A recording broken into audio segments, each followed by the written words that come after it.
2015 at 6:03 p.m. Where am I at here? Roll call, please. Don Williams, Jim Davis. Here. Chester Norikis. Here. Wes Ryan. Here. Roger Sprague. Here. Susan Walke. Here. And Kip Ward. Here. Let's all rise for the Pledge of Allegiance, please. To the flag of the United States of America and to the republic for which it stands, one nation, under God, indivisible, with liberty and justice for all. We have comments from citizens present on agenda, non-agenda items. This is an opportunity for members. You have to excuse me, I grabbed the wrong glasses tonight. This is an opportunity for members of the audience to bring to the council's attention any item not listed on the agenda for public hearing or public comment. Comments are limited to 5 minutes per citizen, and the city recorder will use the light system. Speakers may not yield their time to others, and as a general rule, this is not a time for exchange of questions. At the conclusion of this agenda item, a councilor may discuss or raise questions regarding an item presented by a citizen. The mayor has the authority to reduce the time allowed for comment in accordance with the number of persons presented and signed up to speak. So if you come forward, please make sure you sit down, speak directly into the microphone, state your name, and we'll go from there. So at this time, anyone?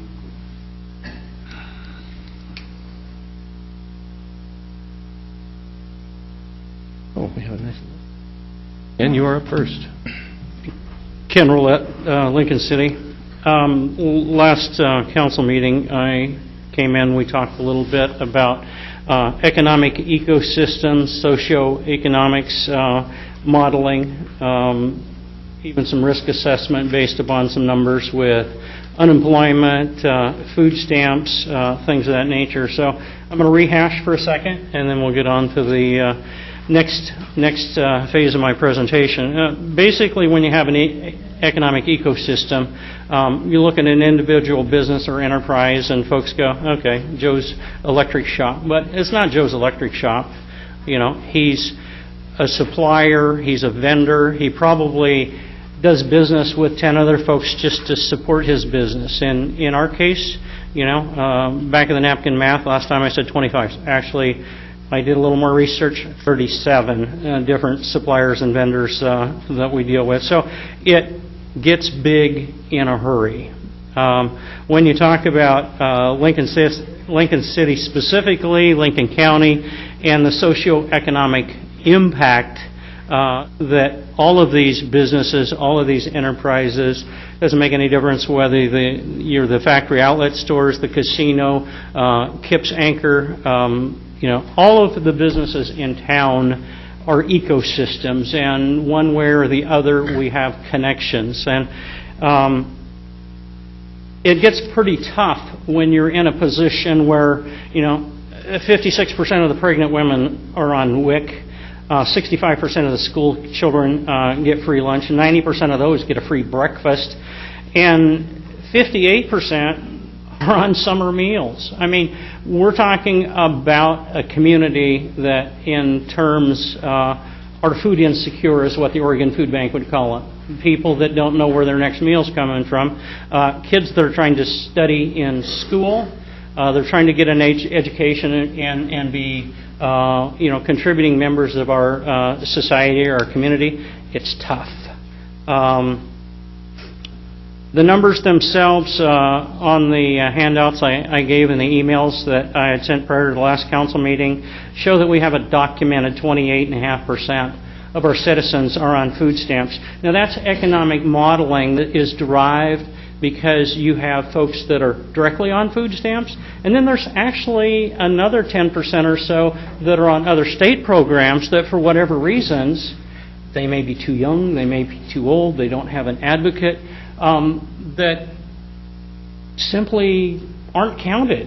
You know, I mean, when you get to 28.5%, and then you go, well, how many of the very young, how many of the very old, and then these folks that are on other state aid that, well, they qualify, but they're not. So you're talking about 40 to 50% of the population is getting food stamps or aid of some sort. So that's a tough spot to start from. And when you talk about anything that has to do with impacting business in any way, if it impacts one job, if it impacts one business, it's not a good thing.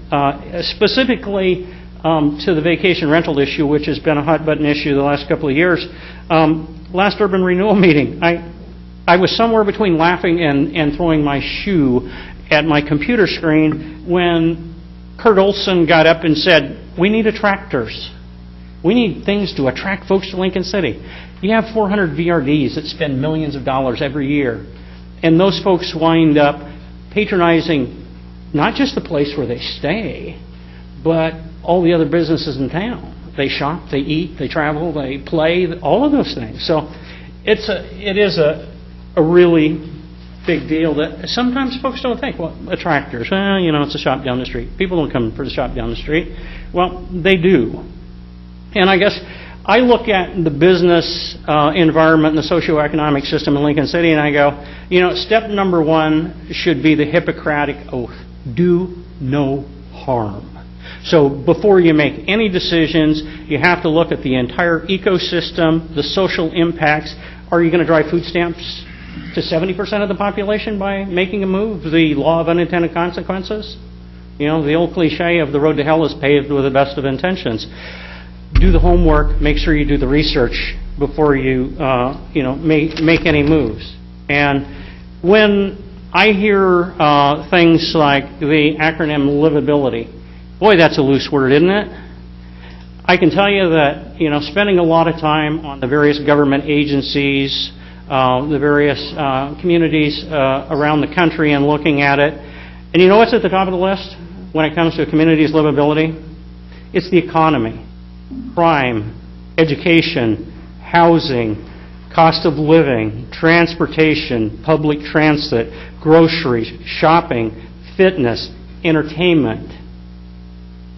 Those are livability. Now, what I've heard for the last couple of years has been folks saying, well, the community, quality. What you're really talking about, what I've heard people testify about, is not livability. It's about social interaction. It's within the ones in the neighborhood. And statistically, totally national, international records, insignificant. If your neighbor has a trashy yard, or the smoke from his barbecue drifts across, or if they're noisy, or if they park blocking part of your driveway, that's a social issue. And we have an avenue, which is the police department, the fire department, and things already in place to address that. So I look at the livability issue, the way it's been portrayed here and in other meetings, and I say, red herring. We have to wrap it up, Ken. Yes. That it? Any questions? Thank you so much. Okay. Appreciate it. Thank you. Do I need to jump in now and do that change? I think I jumped right past. Or we pick it up a little bit later? No? It's fine. Okay. I've got a request for a change of order here since we have the Logan Park and the Northwest Quadrant to discuss. Since Councilor Davis and I don't get to sit in on this, can we point with people? We don't have to come and go. Can we do what? Put the two together somewhere in this mix so that we don't have to leave, come back. Do you have a preference where that appears? Do you want the discussion to be down near the end with the ordinance, or move the ordinance up with the deliberation?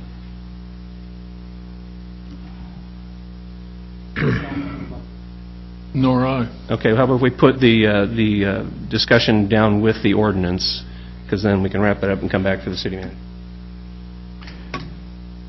And the discussion regarding Logan Park? G3, move that down to between I-5 and 6 there. One more time, please. G3, the council deliberations Yes. on Logan Park, move that down after 5, of I-5, I'm Okay, sorry. all right. So you'll have the discussion of, or amending the Lincoln City Municipal Code, which we can sit in on, and then we would leave, and you have your deliberations on the Logan Park and then the ordinance. Okay. That works. Everyone good with that, Kip? Yeah? Okay, all right, so we'll do that. Okay, thank you, and I apologize. Thank you for putting up with that, folks.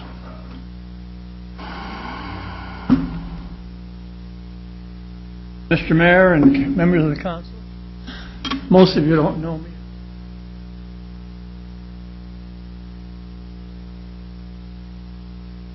Lived in Lincoln City back when it was Ocean Lake, D Lake. Nell Scott Taft, Cutler City since 1964. And I'm very proud of our community and most of the things that we've done. I want to talk for a few minutes with you about economic development. I've just listed off 5 of the entities that became Lincoln City. There's a 6th one that a lot of us disregarded at the time, and that's the Rhodes End, which was an enclave, a residential enclave of mostly retired people. We talk a lot about economic development and growth. Well, we have a very strong, thriving tourist community, as you all well know.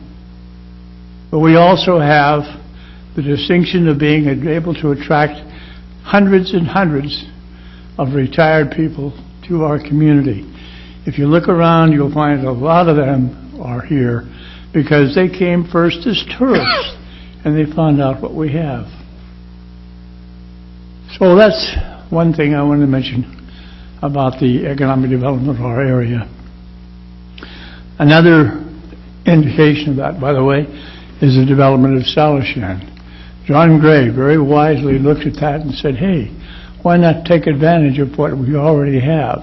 And he did an excellent job of it. I'd like to run through a quick list of some of the things that we've had since we became a city. For instance, we did not have a public library. But we have one now. We didn't have a hospital. We got a good one right at this point. We have a plethora of restaurants. We have probably 12 times the number of restaurants in our community that we had when we moved here in 1964. It sounds like a lot, and it is a lot. I can take the time, I won't take the time, but I could very easily list the restaurants that were here when I came, and then you can add the other names to those. We have all kinds of new motels in our area that we can take a great deal of pride in because they do 2 things. And this is one thing that VCB is starting to do and that I applaud very strongly, and that is we've done a good job with VCB on building the shoulder seasons. They've done a great job. Now I understand that we finally have wakened up to the fact that we're not beginning to grow in the direction of additional conferences and conventions. Those are dollars. The last time I checked, and it's been a while since I checked, the last time I checked, the tourist dollar turned over somewhere between 3 and 4 times.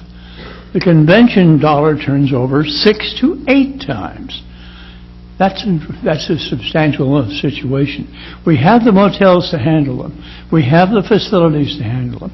Why don't we make let's applaud the effort and make as much effort as we can to develop these. And when I say conferences, I'm not talking now necessarily about national or regional conventions or even statewide conventions. Sometimes we don't have quite what we need for those, although that's becoming more and more rare. But a lot of organizations have from 3 to 5 meetings a year. And in many cases, those are as few as 10 people, and many times they're up to 150. And we can take care of those. So again, I applaud the VCB's work on moving to that particular direction. On a minor point, it was said, and shortly after Lincoln City was formed as a city, that the number of motel rooms locally was the greatest number on the coast between San Francisco and Seattle. Now, I have no way of proving that being true, but again, we've grown in so many ways in our tourist development. I've just about run out of the notes of what I was going to talk about, and I'm sure you're glad to hear that. I will take one moment to praise, and Kurt will be very surprised to hear me say this, but I'm pleased with some of the things that the Urban Renewal Group are doing. And one of those things, frankly, is some books that they've come out with. This one from Ann Hull talks about Wacoma Beach, which preceded Ocean Lake. I'm sorry, I'm almost through. We also have Ocean Lake, Nelscott, Taft. Hopefully, the BCB at the Urban Renewal Group is working with the author of Steve Wright to come up with two very important parts of our community that seem to be missing and overlooked, and that is Nelscott. I know we're doing a lot of work on Nelscott right now, and Cutler City. Both of those are prime parts of our community. Again, when I moved here in '64, we had 5 post offices. 5 post offices. We had 3 basic areas where we had commercial development, and we have 1 industrial area, which that's all we have now, by the way. Still, there's 1 industrial area in the Lake, well, the area between D Lake and Nelscott, and we need more of that as well. So again, we're doing a good job. Let's not stop. Let's grow. Let's do more for economic development in our community. Thank you. Thank you. Thank you, Larry. Mr. Poole.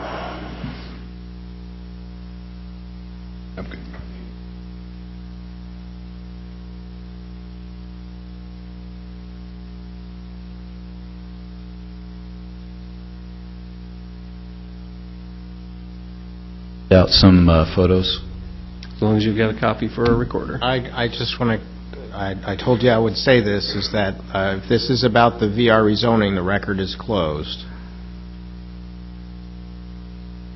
Meaning to us, just put it aside? Meaning, you know, he can use his time and talk to you, but it's not included in the record.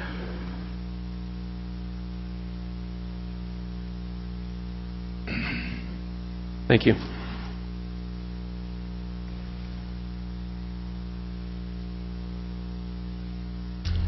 Good evening. Zach Poole, 3898 Northwest Keel.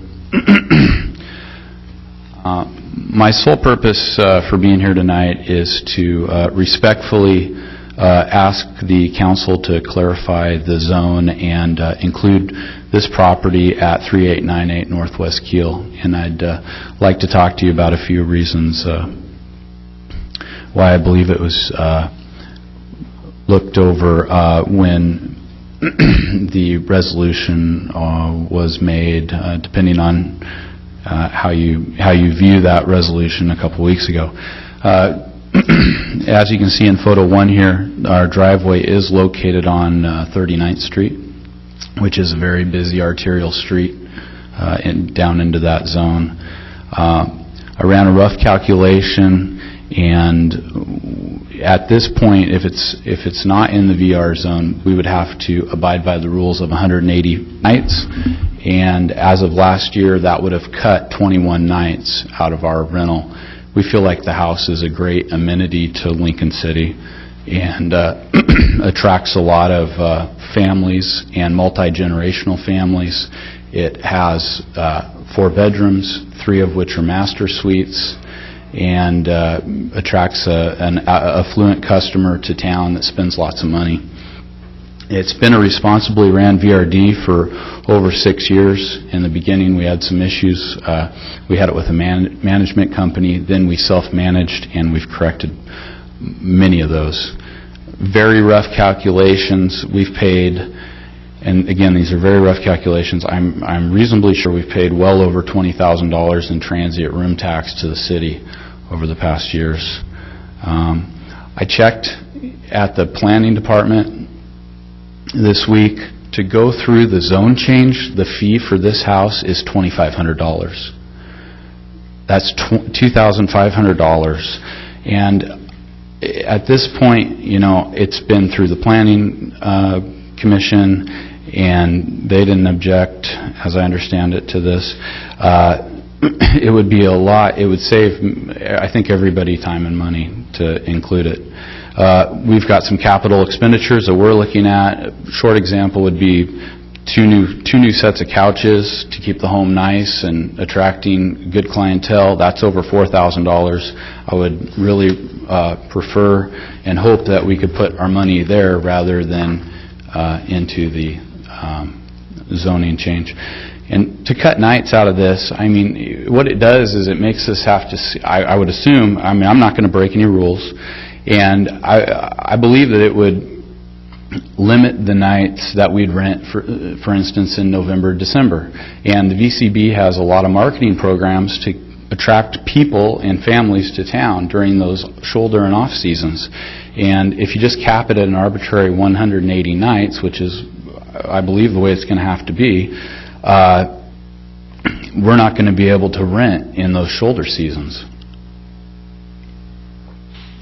So I've been a part of this process for over 6 years, countless meetings that I've attended, basketball games that I've missed of my daughter, my son. I've probably at least gone to 20 different types of meetings. I was a part of the consensus process.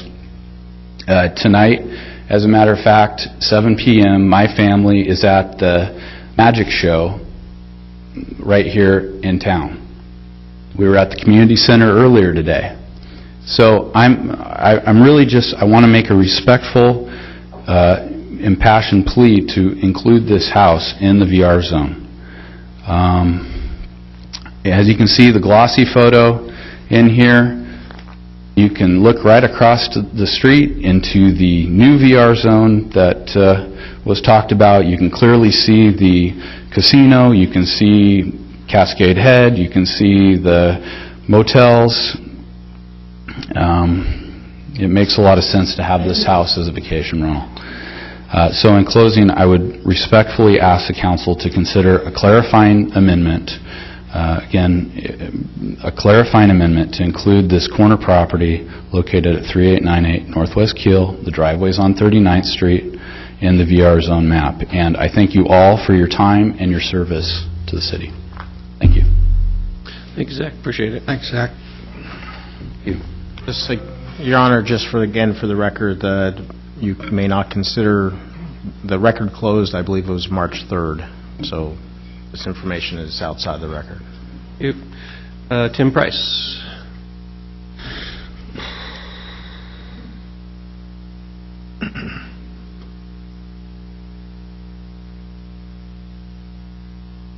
I'm Tim Price, and I'm a resident of Lincoln City. I'm here also in regards to 3898 Northwest Keel. This property, the mother of my children is an employee of this property. She's an independent contractor. She's the maid for this house. The reason I'm here is with the VR change to this house, it is taking money out of my family's pocket. I'm here to plead with you to maybe reconsider this due to the fact that we are somewhat of a low-income family and every dollar counts in our family. Everything we have generally goes back into the community. We have a year-long membership to the community center, and with you taking 21 days just out of last year, with this rental property actually rented 201 nights. With you cutting that back to 180 days, that's an automatic $1,000 to $1,500 out of my family's pocket. And I urge you to just please reconsider this. This is something that my family needs. This job is the only job that she can really work at that is flexible for me, for her, for my 2.5-year-old son, and my 4-year-old daughter that goes to Head Start here in Lincoln City. With this loss to my family, it is taking not just food and money out of my pocket. It's taking it's taking money away from this community. That's 21 nights of tourists being in this town, being ready and willing to spend money in this community. And I just urge you to please reconsider, and that's all I have to say. Thank you. Thank you. Appreciate your time. Your Honor, the same comment. Carolyn Plummer.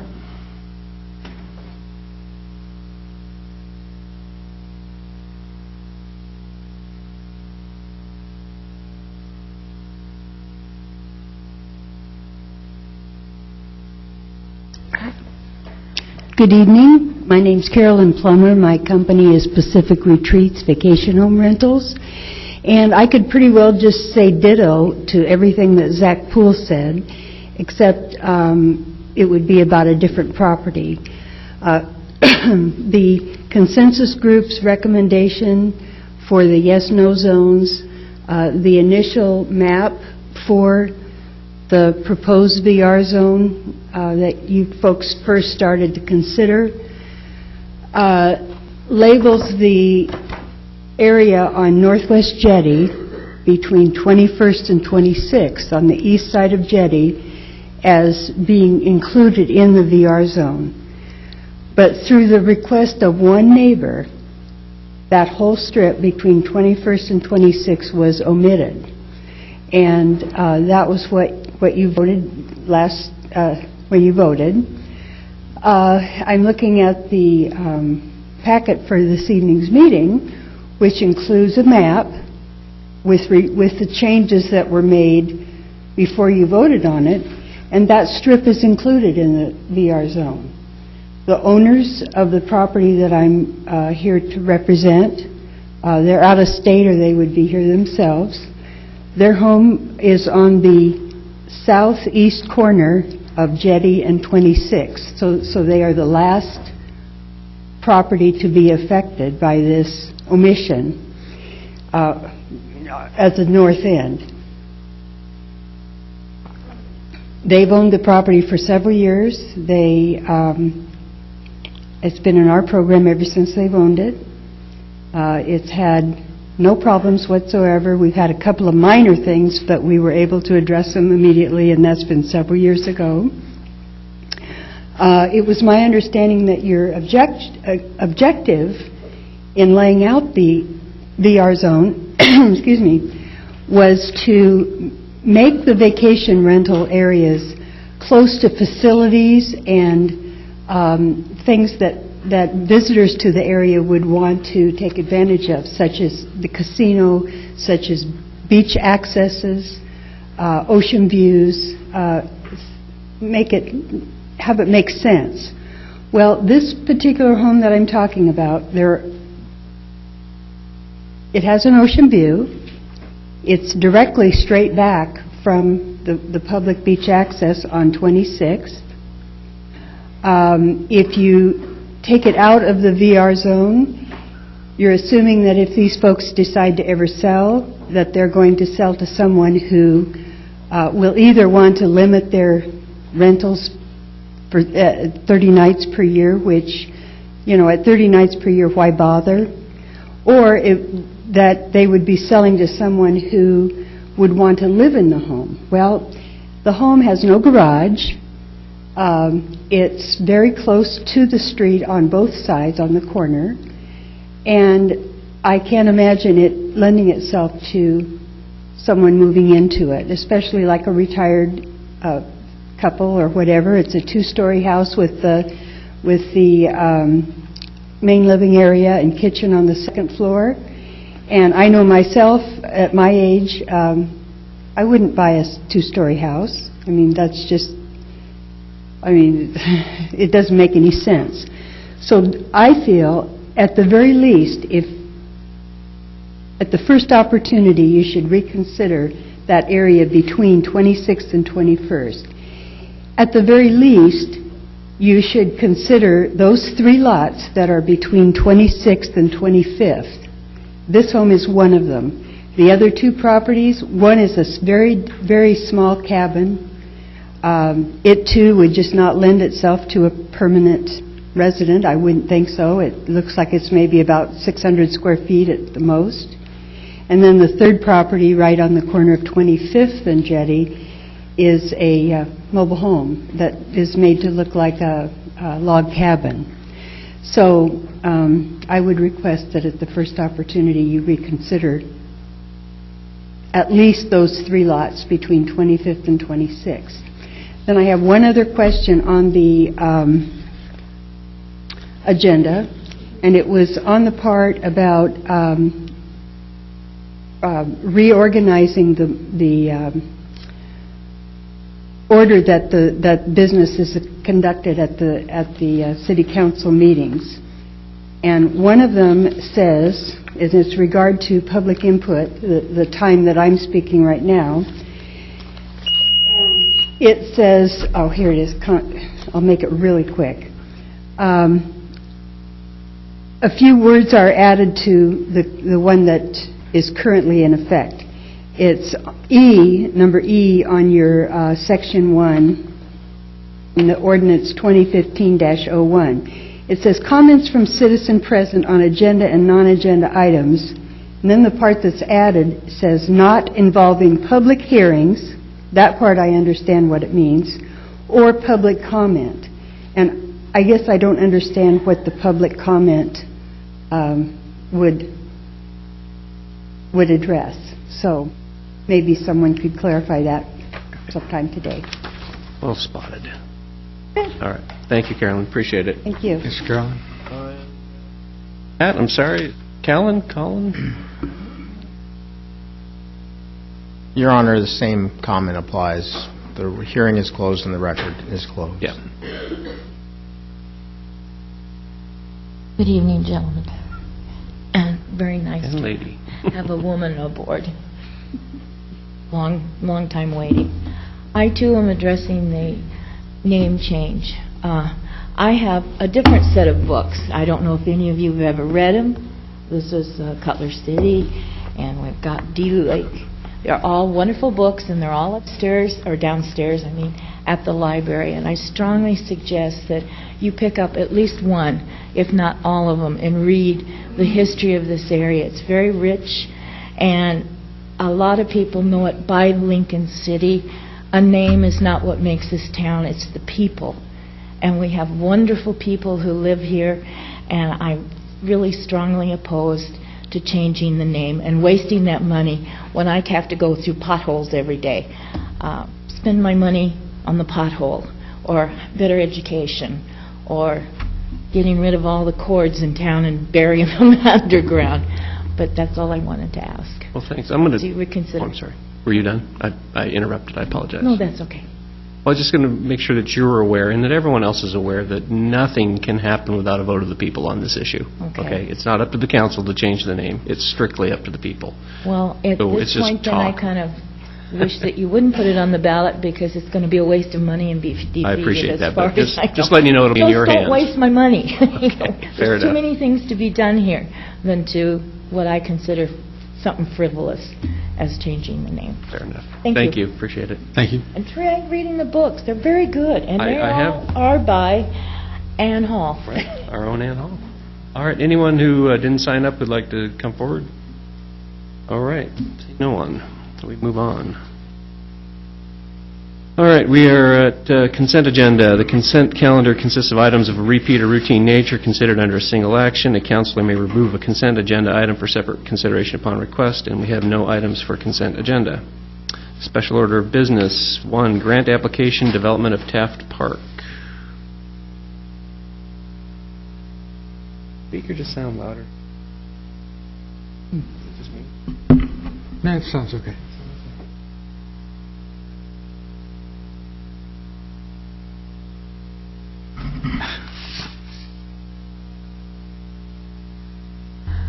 Mayor and City Council, you've heard about Taft Park not all that long ago, but I do have a couple pieces of business. One, I guess, at the end of this month, I need to submit a grant application if we want to try to get some development money from the Oregon Parks and Recreation Department's local government grant program.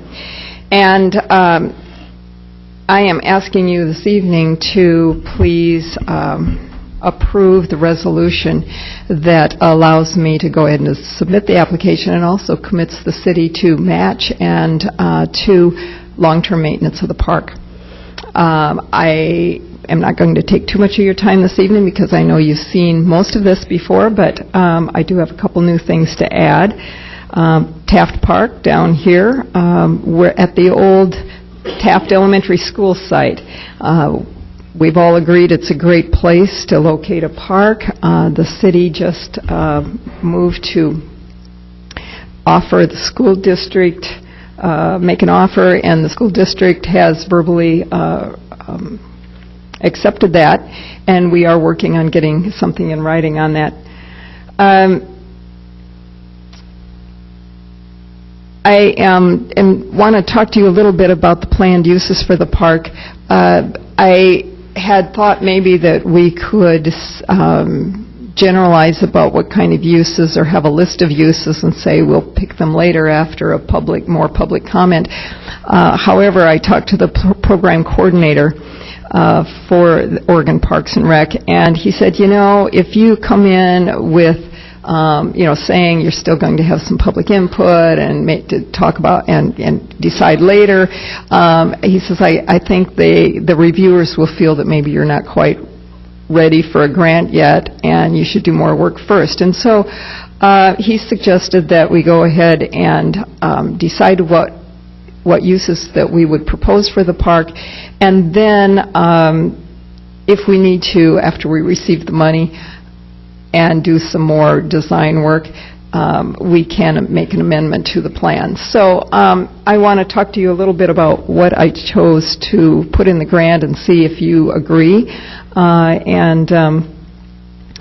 Okay, so right now, with the agreement that we have with the school district, they are reserving parcels A and B, they're not parcels now, but they will be, from this school lot, and we will be purchasing the 5.57 acres in the interior. And it still has a lot of frontage, by the way, but without these two, I think we're a little bit limited as to how we can plan, especially if we expect to acquire those later on and make optimal use out of them. So I believe I showed this maybe before when we were talking about the purchase.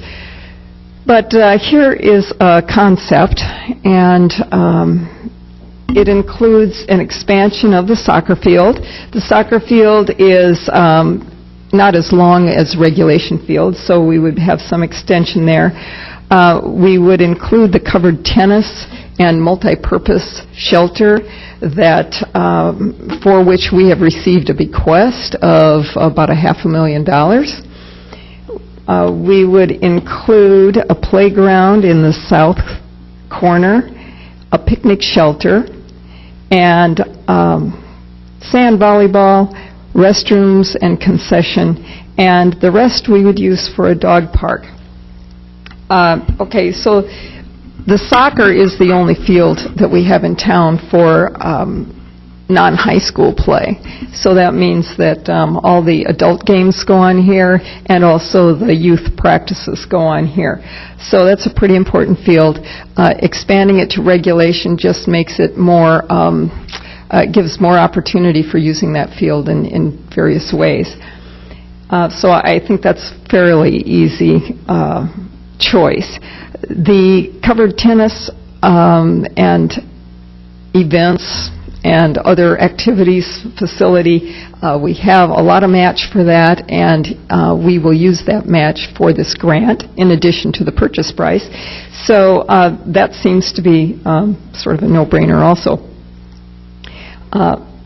These two uses, the dog park and the volleyball, are relatively inexpensive, and for $15,000 we could put fence around here and we could provide a dog park. If in the future we wanted to change and make that a ball diamond, that's the kind of, which would be an expensive development, then, that's something maybe we could do in a phase 2 once we have acquired the future acquisitions. Restrooms and concessions are something that you want to have if you have an event shelter and a picnic shelter, and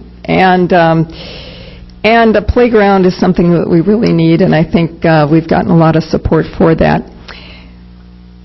In addition to the fact that we've had this park in the master plan and in our capital improvements plan, we also put out a quick survey when we had Cake Day here, and we got about 60 responses. We got 9 responses from staff. Oh, I have this later in my PowerPoint. I'm getting ahead of myself. But, okay, we want to consolidate A and B as soon as we can, so we'll be able to utilize the northeast corner too. But in the end, when we can, when the school district finds another place for the buses and we can acquire this corner, then we have room for a softball diamond if that's what we choose to do. Okay, here's my TAP survey. We got 60 responses on Cake Day. We got 9 from staff. The other day I talked to the Rotary about the park, and we got 7 responses from them. 3 came in the mail, and the community center collected 45 TAF surveys for a total of 124. I just got those yesterday, and so I haven't had time to incorporate all the information, and it was a questionnaire. It wasn't a scientific survey, so we don't want to make too much out of it, but I think it does indicate preferences, and it gives people a chance to make comments. This is what I've managed to figure out so far. The X, well, I asked people to rank priorities with 1 the highest. A lot of people put check marks and X's, and I didn't want to exclude that because I thought that they certainly were indicating a preference, even though they weren't ranking. And so I made a category for X's and checks. And that's on the left-hand side, indicating an interest or priority for these particular things in the park. 1 or 2 is high. Then I added another category for 3, 4s, and 5s. And then, you know, as it's lower down the priority list, 6, 7, and 8, 9. Some people wrote 10 and 11 on when people who were very thorough and managed to assign a number to everything. Then the sort of lavender on the right-hand side are the blanks. So if they didn't say anything about that particular item, they didn't give it a number, they didn't indicate they were interested, I put a check mark, a score in the blank. And we had a couple no's. Somebody didn't want a covered shelter, somebody didn't want a dog park, somebody didn't want a soccer field. But that was like 1, one per item. So anyway, this gives you a sense that there's a lot of support for all these activities in the park.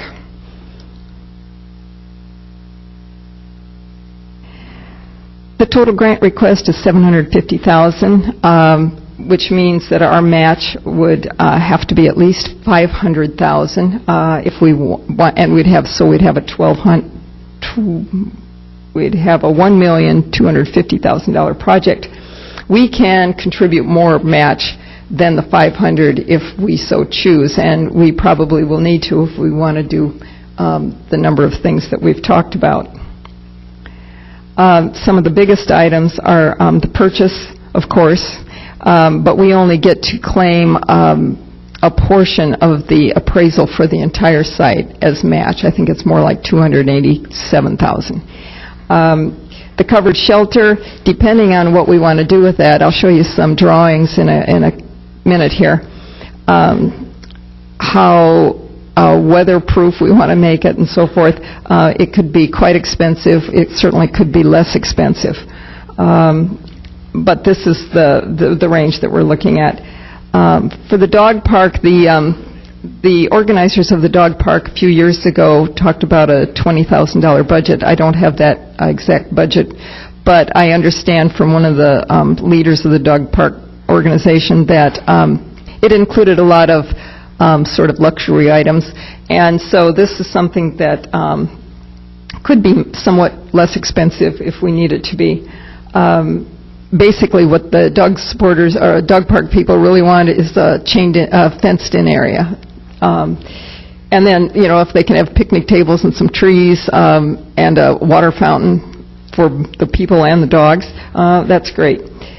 Picnic shelters run about $40,000, I guess, now, according to an architect we're working with. The Rotary Club has offered a match of the number that they told me was $10,000, so I think that's really wonderful. And I should mention the dog park people have raised $2,000, and that was before they had a site. So, it's a little harder to do if you can't show people where it's going to go. And they're still working on fundraising. The restroom and concession, I don't have a figure on that yet. The playground, I looked I looked at the Leathers Company, which is the playground in Regatta Park that everyone seems to really enjoy.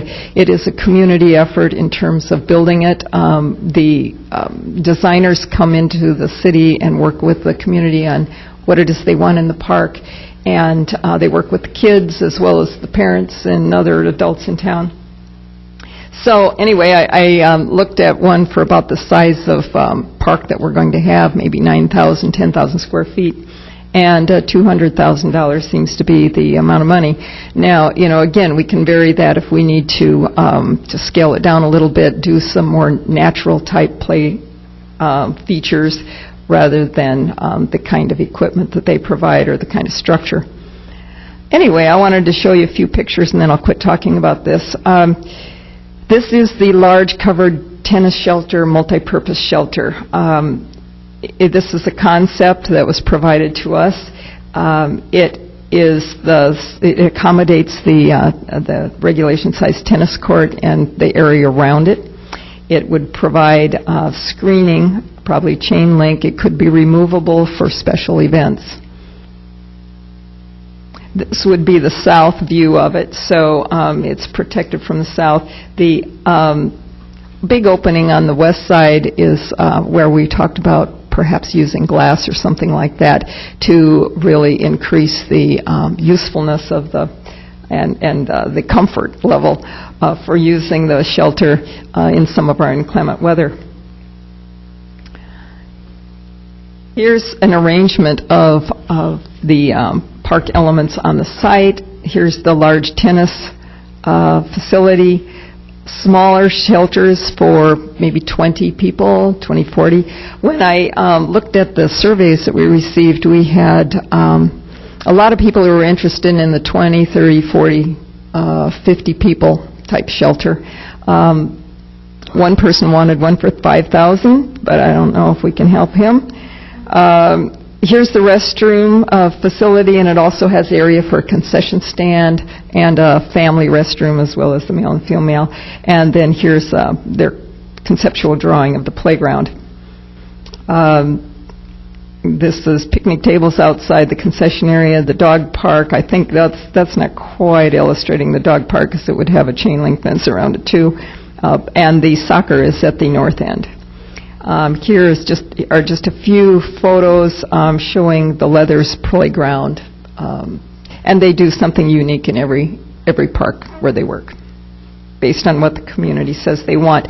One of the things we're really hoping to emphasize here is accessible for everyone. So we're looking at ADA-type playground equipment and surfaces, and of course that adds some cost, but we think that's would be unique and important to have in the community. And that's all I have. So I am asking the council this evening to approve the resolution in your packet.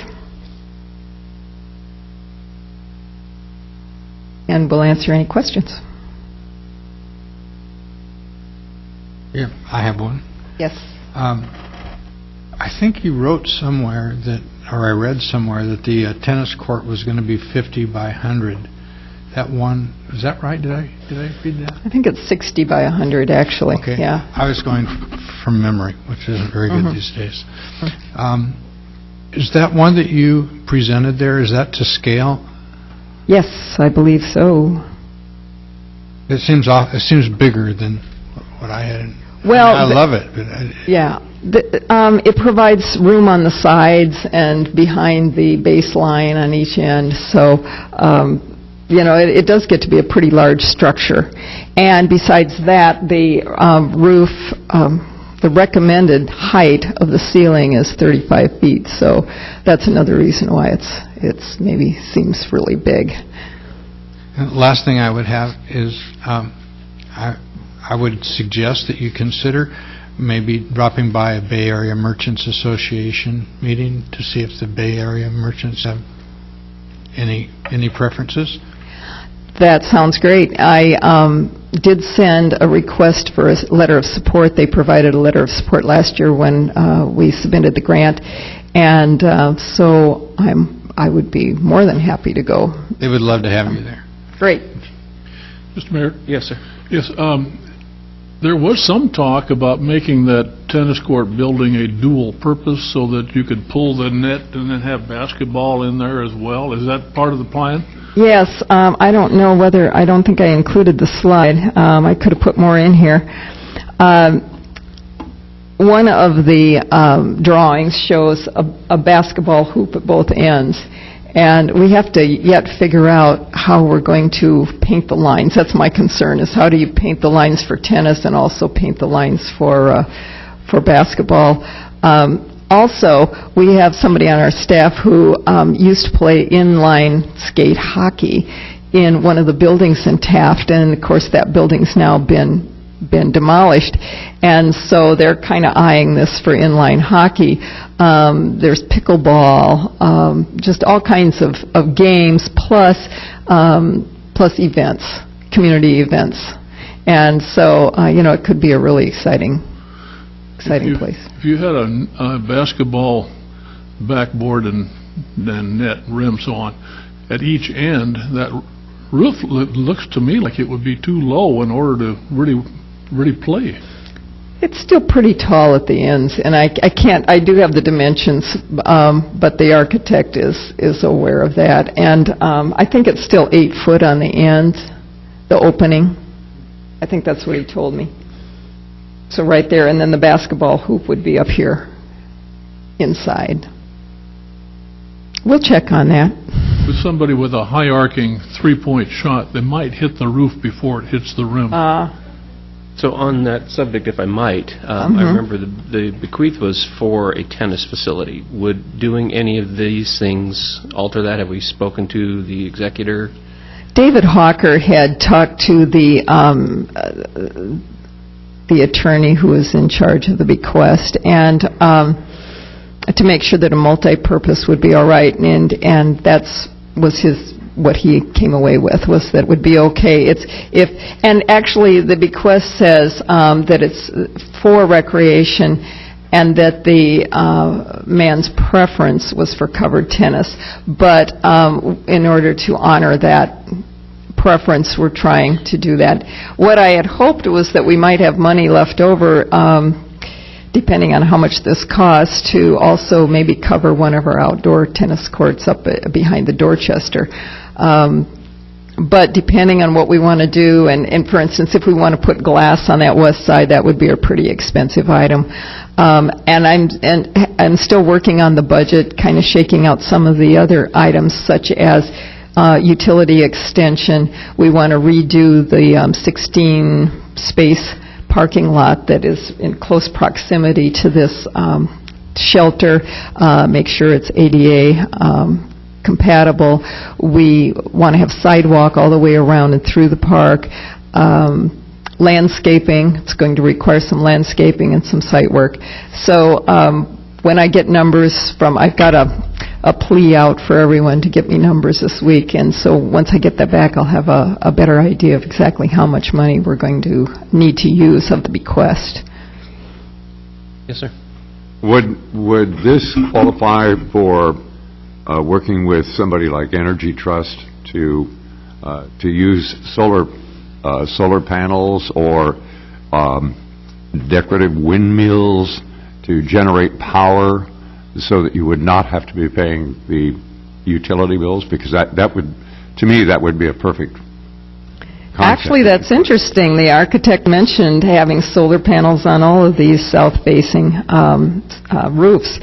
And I said that the equipment would be a little more expensive, but he hasn't given me numbers yet.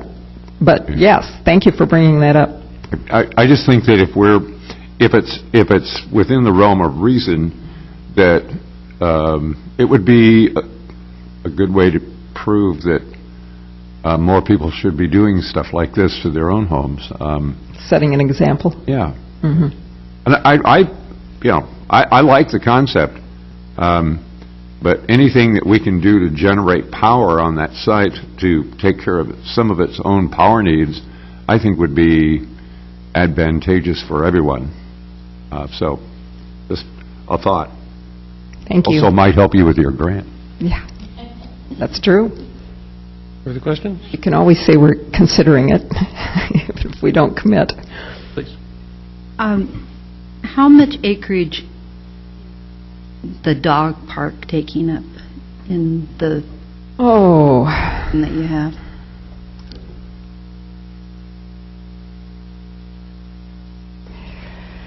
Seems to me it was about 1.5 acres, and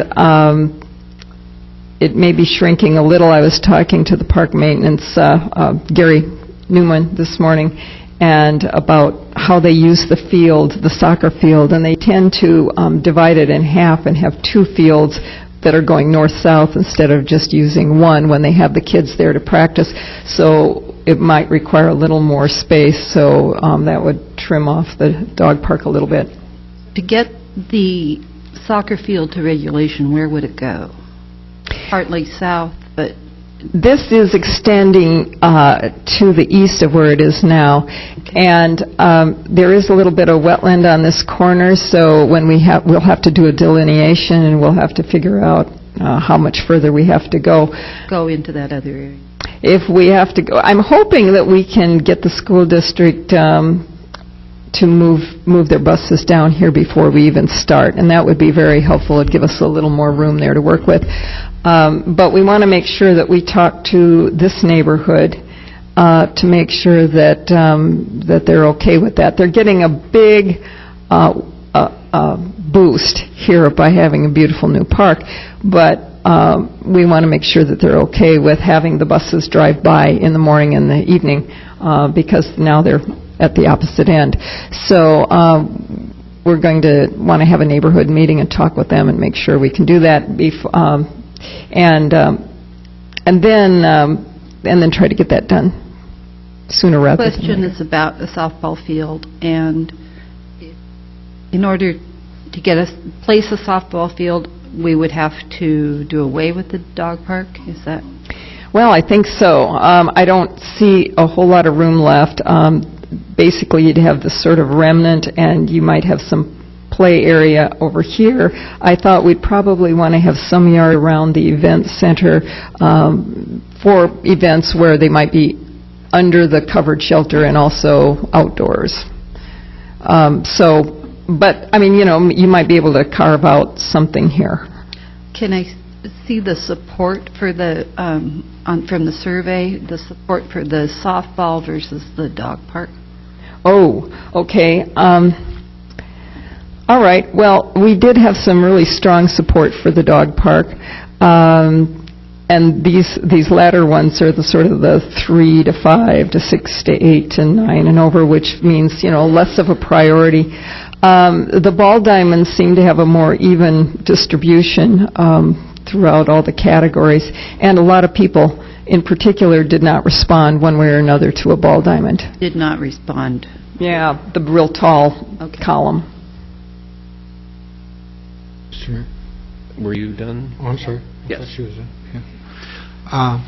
On your landscaping, are you planning on just using lawn, or are you thinking about maybe going back to natural vegetation and about nutrient water going into Schooner Creek? Yeah, I would really like to do that, and I did make that point already in my draft application that we are encouraging or we're planning to use native plants as much as possible. I think it would make a more interesting landscape, for one thing. The nice part about having fields, like the soccer field, the dog park, is that they absorb water rather than allowing it just to run off into the creek. So I think it's good environmentally that way, but definitely using the native plants would make it even better. Mr. Mayor? Yes, sir. I'd like to encourage you to lean heavily on the dog park. I know that there have been a number of people who have thought about coming to Lincoln City and found out there wasn't a dog park and so opted to go elsewhere.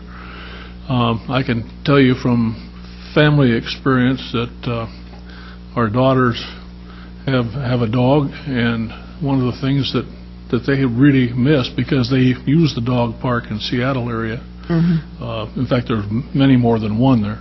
But that is one of the things that she misses when she comes here. So I hear about it. Okay, thank you. I'm sorry. Please. Ms. Martzon, regarding costs, we're looking at a grant of $750,000 Yes, and a bequest of $500,000 yes. and a match of $500,000? Well, the bequest can be the match. Can be the match. So can our purchase price, which, or at least the appraised value, which would be $287. So it looks like we have a lot. The question is whether we want to spend more money on the park than the 40% required match. My question is, what is the city going to be into this project for? Well, it would be the cost of the land and $350. and then the bequest and the grant and the donations from the Rotary and from the dog supporters would cover whatever else we're spending. So $350,000 out of city coffers, taxpayers' money. Yes. Thank you. Do we have any thoughts on the increase in maintenance cost? Are we going to need more employees? I talked to Gary Newman about that and the park supervisor, and he said that, well, when we were talking about a ball diamond, that's another thing about a ball diamond, it's higher maintenance than like a dog park, for instance. When I talked to him initially about this, he said the park with the ball diamond and the soccer and these other features would require about a half-time person for maintenance. And in 2008, when we had in our capital improvements plan, we had 3 ball diamonds plus a soccer field spec'd out for this amount of space. But and of course that would be even higher, because if we're not doing a ball diamond at this time, the maintenance would probably be lower. We're already taking care of the soccer field. Okay, and we have, I guess this is a question for someone else, but do we have all the equipment necessary to maintain all those things right now? From what Gary said, they bring the equipment down. He did say that it would be nice to have a storage shed where they could maybe park a vehicle so that they wouldn't have to move it back and forth. He said that they have, right now, they bring bleachers down from the ball diamonds when they're done at Kurtz's with their season. They bring them down to the soccer field, and they are just ones that they can move around easily, so they set them up. So he's got ways of minimizing the required maintenance, but there will be mowing, there will be bathrooms to clean, so repairs to make, roofs to maintain, and big tall roofs. Okay. And then I guess one last question, and it doesn't pertain to this, but across the street at Schooner Creek, the city owns that property, correct? Yes. Is there any thoughts in developing that alongside of this? And more to the point, we've discussed attractions, and I've been pushing strongly for Native American themed attractions. It seems to me that's a perfect spot to have something to celebrate, acknowledge our past, and I'm not asking for an answer, but just to say, I think it's great to have playgrounds and all that, but let's not forget where we came from. Catherine Pruitt of Salmon Drift Creek Watershed Council had written us a wonderful letter last year, and the council's president is updating that for us. And she, in that, said that they would love to use this for outdoor education, and that it would be very nice to be able to access the Schooner Creek from that site. The city did a had to do a bank restoration project a couple years ago, and put in some large wood and that kind of thing that is good for the salmonid population. And the site is not, it's good for accessing the water, but it's not a place to launch boats, for instance, so we'd have to treat it, fairly gently, but it is great scenery. The tidal nature of the creek at that location, it makes it always interesting. Well, I imagine there was some native settlement there at one point. That too, I don't know. Okay. And it's certainly something that we could look at. I would strongly push for that if I had my 2 cents worth. All right. I don't know that I'll need to do that in the grant, but I might. Nope. It might be useful to mention it. Yeah, as we go along. Anyone else? Sir? Ms. Nicholson, SDCs are going to be affected by the acquisition and building this park. Does that mean folks building houses in the future in that neighborhood will pay the same or less SDCs than they do were this park not to be there? I don't think that's affected. I can hear Stephanie back there, so maybe she'd like to come up and explain SDCs, but you have to come up. But basically, the park SDCs is based on the capital improvements plan or program for the parks, and in 2008, we had specified something like $5 million for the development of this and purchase of the land and development of this park.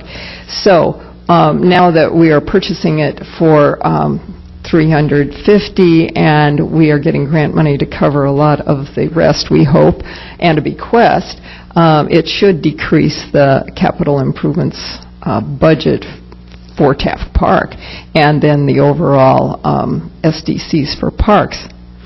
If we want to, less of it would go towards this. Maybe the council would choose to have more of it go somewhere else. But the SDCs isn't by neighborhood. I think it's by the city, overall city, isn't that right? Yes.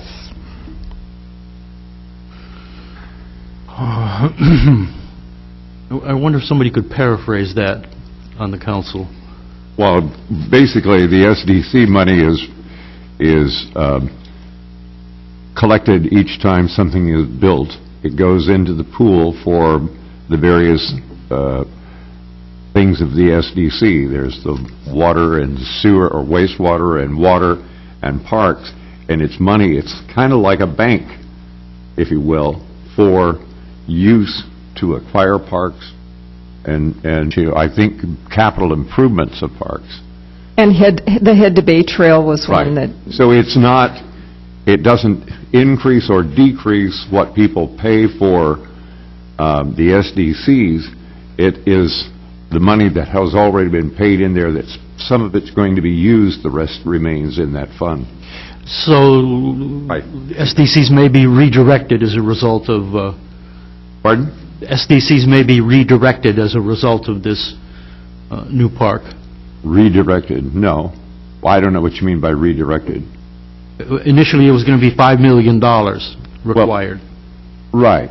And some of it may not be utilized. It'll be there to be utilized for whatever council decides that they want to utilize it for, or hold it for future. Yeah. We have received a grant to update our Parks Master Plan, and I think included in that should be a capital improvements plan so that we can reassess where our priorities are and how much we want to charge for SDCs for parks. Thank you. So then I guess we're done? One more question. One more Then I'll be question? done. Sorry. Just for clarification, we spent $350,000 for that park, and then we're going to put some improvements. So assuming that at the end of the improvements, we'll be in at $350,000 plus the improvements, correct so far? Well, no, I'm hoping that the improvements that we make will be funded by the bequest. Yeah, I'm getting there. Okay. And the grant. Yeah, so just to make it clear is what I'm trying to do. Okay. So the value would be that we pay $350, then we put improvements, and you're going to end up with $1.25 or something like that. On the other side, we've got grants and bequeathments and all sorts of other little things. So at the end of the day, when the money's spent, 1.25, and then on the other side of the balance ledger is all this other incentives that we're getting, what will the city be in the project? What's our final cost in it? To the city? To the city, yeah. $350,000. So we've got grants and bequeathments up to 700. Is that what it is? My plan is to create a budget for this application that utilizes the purchase price and the bequest, or a portion of the bequest, and that will be adequate match for a $750,000 grant. Right. And so that's what I'm planning. I'm not planning on spending any more than that. We may in the future decide we want to do that and try to get another grant or another bequest. So we'll have a $1.25 million property that we paid $350,000 for. Yeah. Is that correct? And with maybe more grants coming in on top of that? I don't know. We'll see. Okay. All right. Always looking. That's just trying to make it clear. Yeah. Okay, good. Well, I guess we're looking for a motion to move forward. Is that correct? Yes. Yes. That's later in the agenda, isn't it? Yeah, because we haven't moved it yet. Okay, that's what I'm saying, is we've got to move it. No? We suspended that, though, didn't we? Isn't that what you asked for, Mr. Mayor? Yes, sir. We would suspend that so that we could move this up to this point? That was... The resolution? Oh, okay, I see, yes, on 4. Okay, no, that's still in order, so... Okay. Yeah, we're moving 3 down, so we're at the resolution now. Oh, I'm sorry, we got the intergovernmental agreement. Okay, sorry. Fine. Bad glasses today. Thank you. Okay, so that's it? Good? Okay, thank you. All right, so then we're at the intergovernmental agreement for Transportation Growth Management Grant and Project Advisory Committee for Nelscott Gap Planning Project. Okay. This is also something that you've heard about, and I just reviewed with the Planning Commission at its last meeting, but I think maybe there are some people who haven't heard about it. We are planning a project. We got another grant for, it turns out to be about $164,000 to do planning in the vicinity of the highway improvement in the Nelscott area. It includes that 2-lane section that will now be 3 lanes, and also that intersection improvement that will now have traffic control at 32nd. This is the area. It's over 200 acres. A lot of it is undeveloped or underdeveloped, and it also includes a large portion that is actually outside the city limits. This is the Morris excavating site. This is 23rd. 23rd is our most industrial area in the city, and then it also extends down to include the Nelscott Strip and area just north of Spyglass Open Space. Agnes Creek Open Space is just to the northwest. It's within walking distance of the Taft Elementary and High School and the community college. So it's really a neat location. The reason that I applied for the money and the reason that they chose to grant it is because they agreed that these improvements to the highway might just be an incentive for development in this area, which has been kind of slow to develop up to this point. And so to get ahead of that, we want to have a plan in place so that we know what kind of land uses, what style of development, and how we can make best use of the land, and also with the least amount of impact to the new highway improvements. So like an off-highway street system would be very important.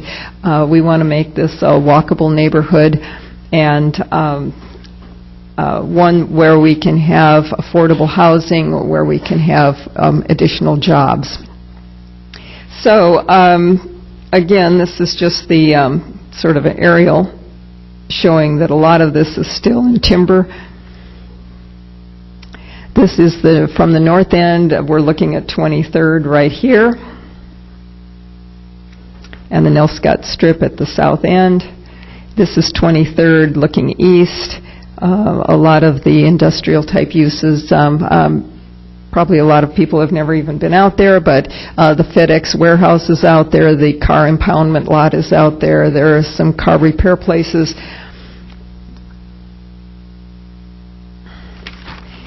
But even on the highway, there's underutilized property and a number of properties for sale. Whoop. Okay, so we actually got this grant award quite a while ago, and ever since then we have been hiring consultants and then working out a breakdown of costs, and the whole thing has to go through several departments at the state level, including the Department of Justice. So finally we're getting the go-ahead, and they have provided us with an intergovernmental agreement that is in your packet, and that's why I'm here this evening, to see if you are willing to sign that so that we can get going on the project. The city's contribution is $30,000 in this case, and this is in-kind contribution, so it will be staff time. We'll participate in developing the plan and also in the implementing ordinances such as changes in zoning, annexation, when we're ready to proceed with that, and whatever financial type improvements we want to make and ways we're going to do that. So the deadline scheduled now is, yes? Is this contingent upon annexing that area into the city? No, we're going to go ahead with the plan, and of course we'll, there we go, sorry. We will include, it's nice to have a plan, and then when we're ready to annex, we can. It's still up to the city council whether to annex at any time. But it's all within our urban growth boundary, so we certainly have the authority and an interest in planning for the area. Okay, thank you. Okay, so our schedule now, once we get the intergovernmental agreement signed, we can get going, we can have a kickoff this spring. In the summer, the consultants are planning a very intensive design week, and I think we've done those for Nelscott and I think maybe Cutler City, and they have been quite successful. The consultant team is all here during that week, and they are available to talk to people who drop in. They're holding meetings with the property owners and interested people and the committee, the project advisory committee. And then in the fall, during that design week, we actually develop alternatives for the development of the area. Then we look at implementation measures in the fall and winter, and the consultants expect to have the whole project complete and plan adoption by next spring. And I would be very excited if that all happens in a year. That's going to have a lot of momentum.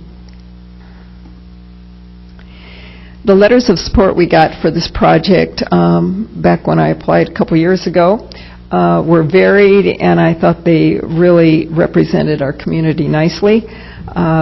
Neighborhood Association, Bay Area Merchants, Lincoln Land Trust, which is our affordable housing group, Chamber, Planning Commission, Lincoln County Planning Department, Sustainability Committee, Transportation System Plan Committee, and of course we had a resolution of the City Council at that time.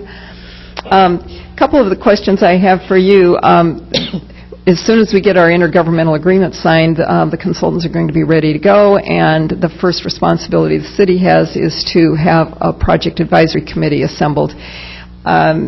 So what we have done recently with our walking and biking plan and with the transportation system plan, we've asked for representatives of local organizations, and they have sent us people, so it hasn't been a committee that the council has appointed. And we did not do background checks on these people. So or do interviews. We left it up to the organizations to send somebody who they thought would represent them well. So I'm asking if that is the same process you want to use in this case.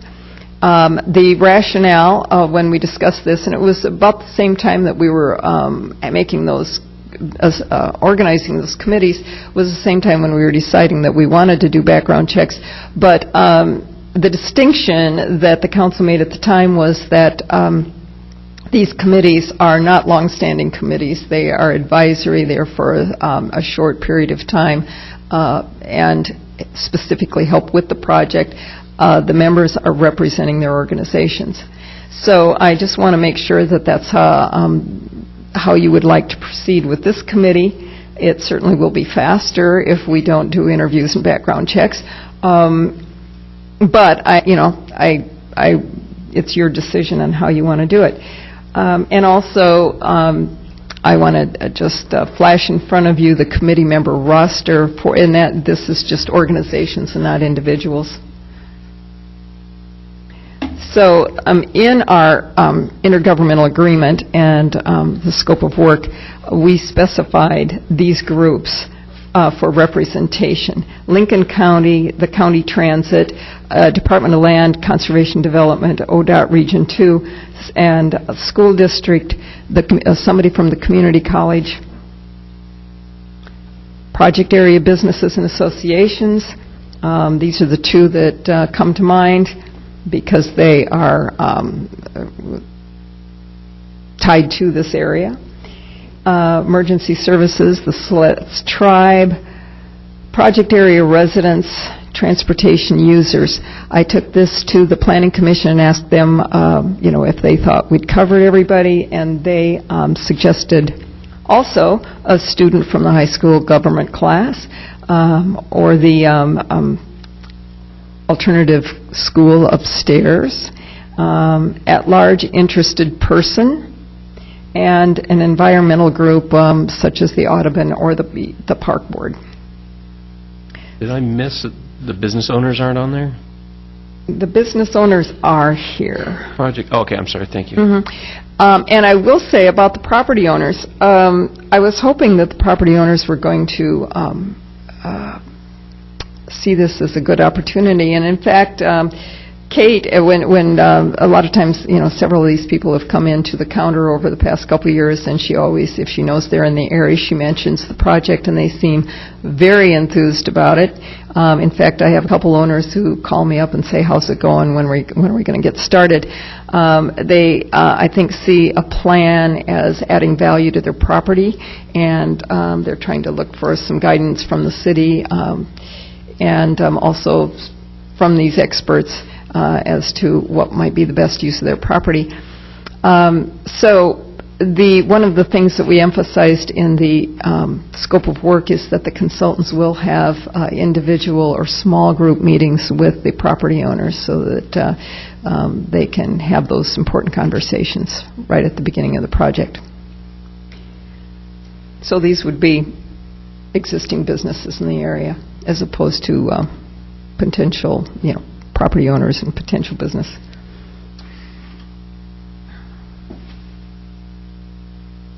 Okay, so questions? Hearing none. Go ahead. I've got a few, Mr. Mayor, if I may.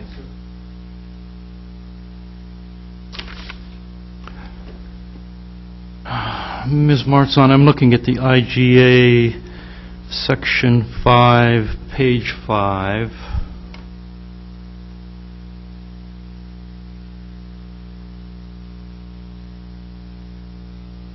Section, not task, is there a task number associated with it?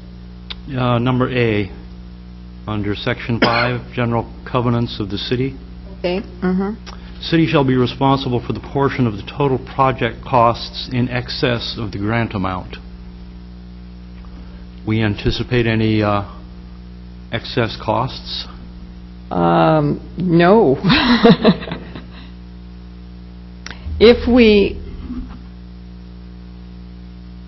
I think at whatever point, if we get close, and typically with these projects, they give us a cost accounting and let us know what % of money is still available to use. If we get to a point where the city may have to, staff may have to step in, and that's like on the implementation measures, the final meetings that we schedule in front of the city council or the planning commission for adoption, there are ways that we can absorb those costs. And one more here, one more question here. Section 6, page 8. Letter B. Letter D? Letter B, but this is, no, I'm looking at section 7. I need to go up to section 6.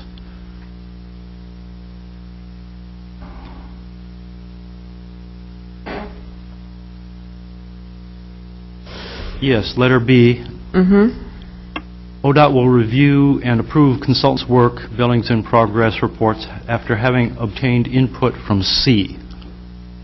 What does the C refer to, please? Consultant, perhaps? Yes, it looks like they cross-reference each other. City shall be responsible for prompt communication to ODOT's contract administrator regarding A and B above. With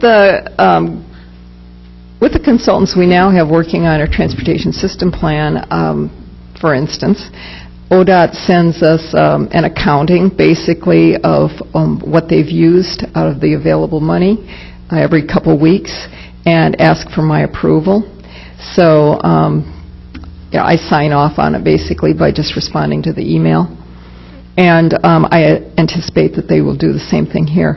One thing I want to mention is that the the ODOT staff, who will be responsible for working with us and be the contract manager, is the same person who worked on our walking and biking plan, and we all found him to be very good to work with and, really on top of things. So You believe that C refers to the consultant?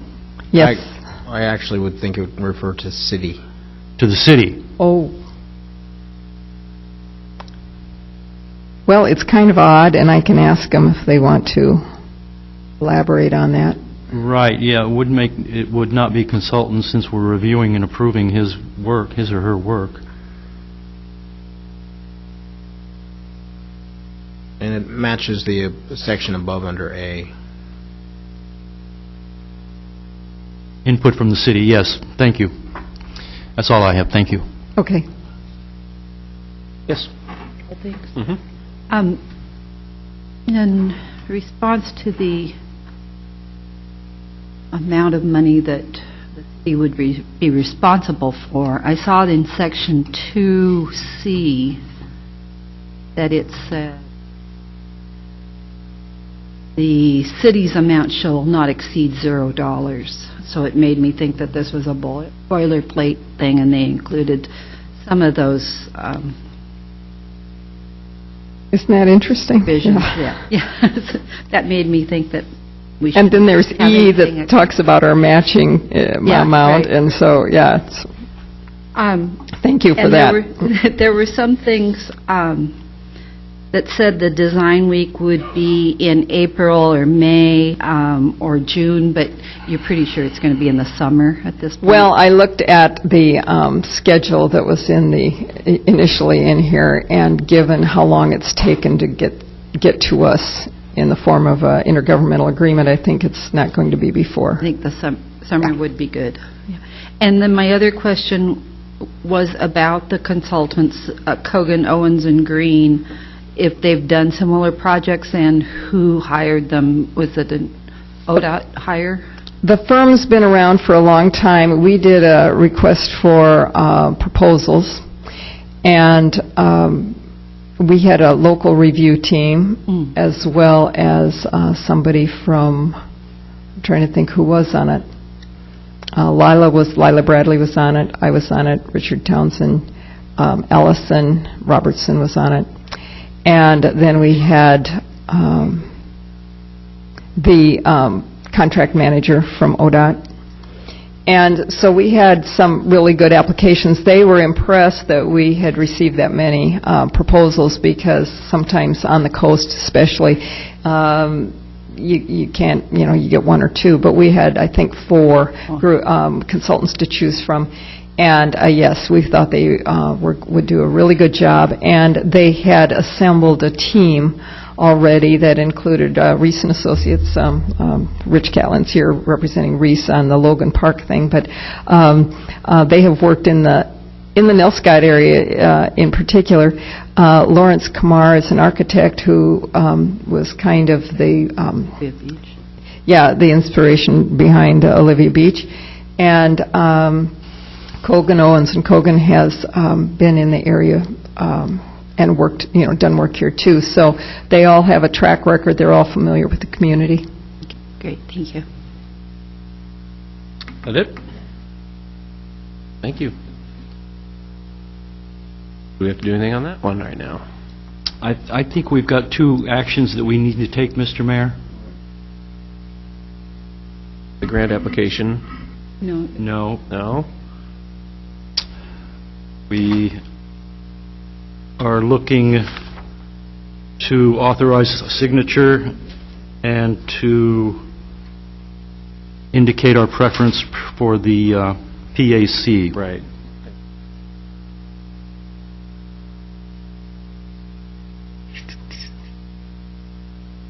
Staff is asking the Council to direct the City Manager to sign the attached intergovernmental agreement to allow us to get started at the Nelscott Gap Planning Project. I would move that we direct the City Manager to do that, Your Honor. All right. Second. Motion and a second. Is this just a voice? Fine. All in favor, say aye. Aye. Opposed? So moved. And then we have the staff ask for input regarding the makeup of the Projects Advisory Committee and guidance regarding the process for recruiting members. Or just accept what your proposal was, just as is, correct?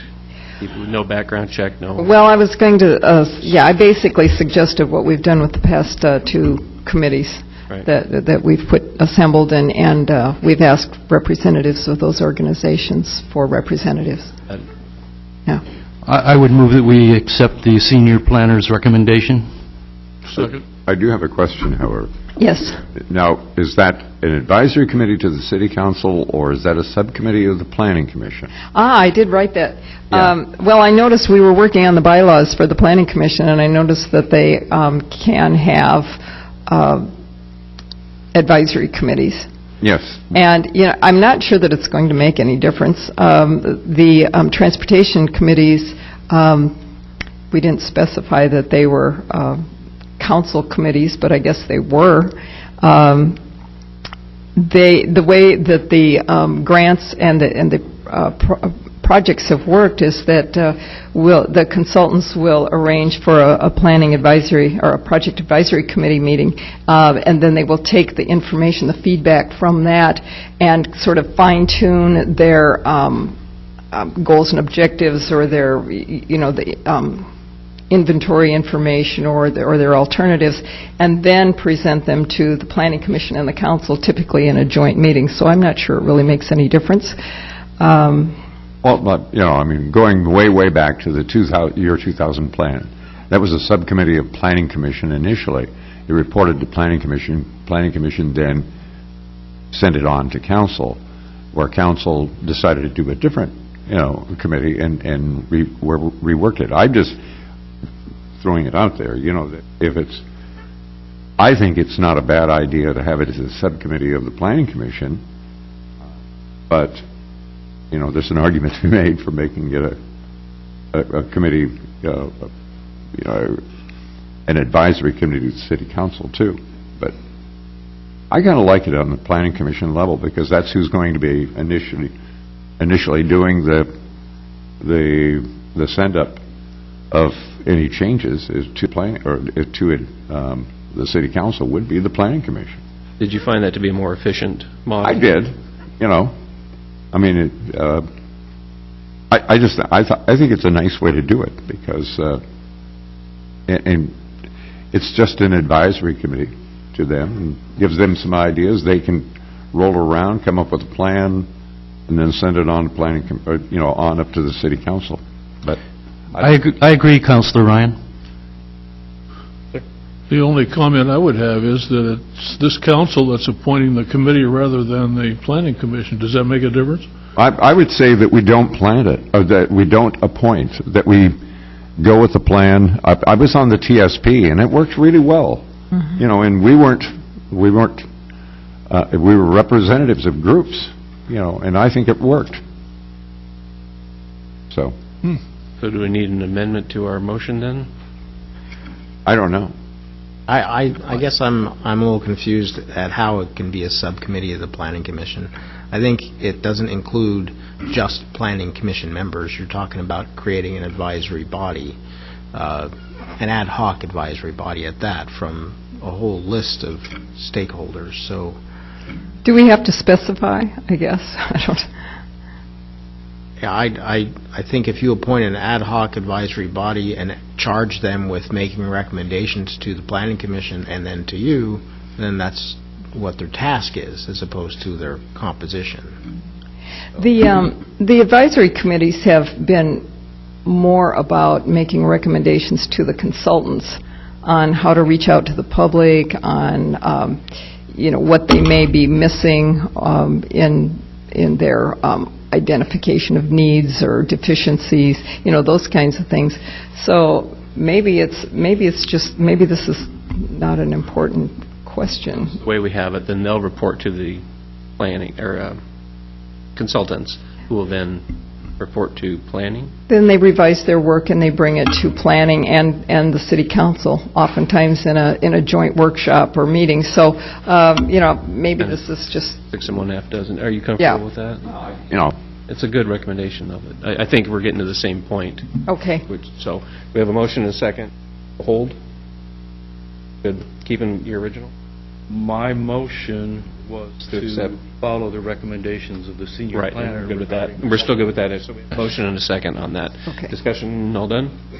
All in favor, say aye. Aye. Aye. Opposed? So moved. Okay, thank Thank you very much.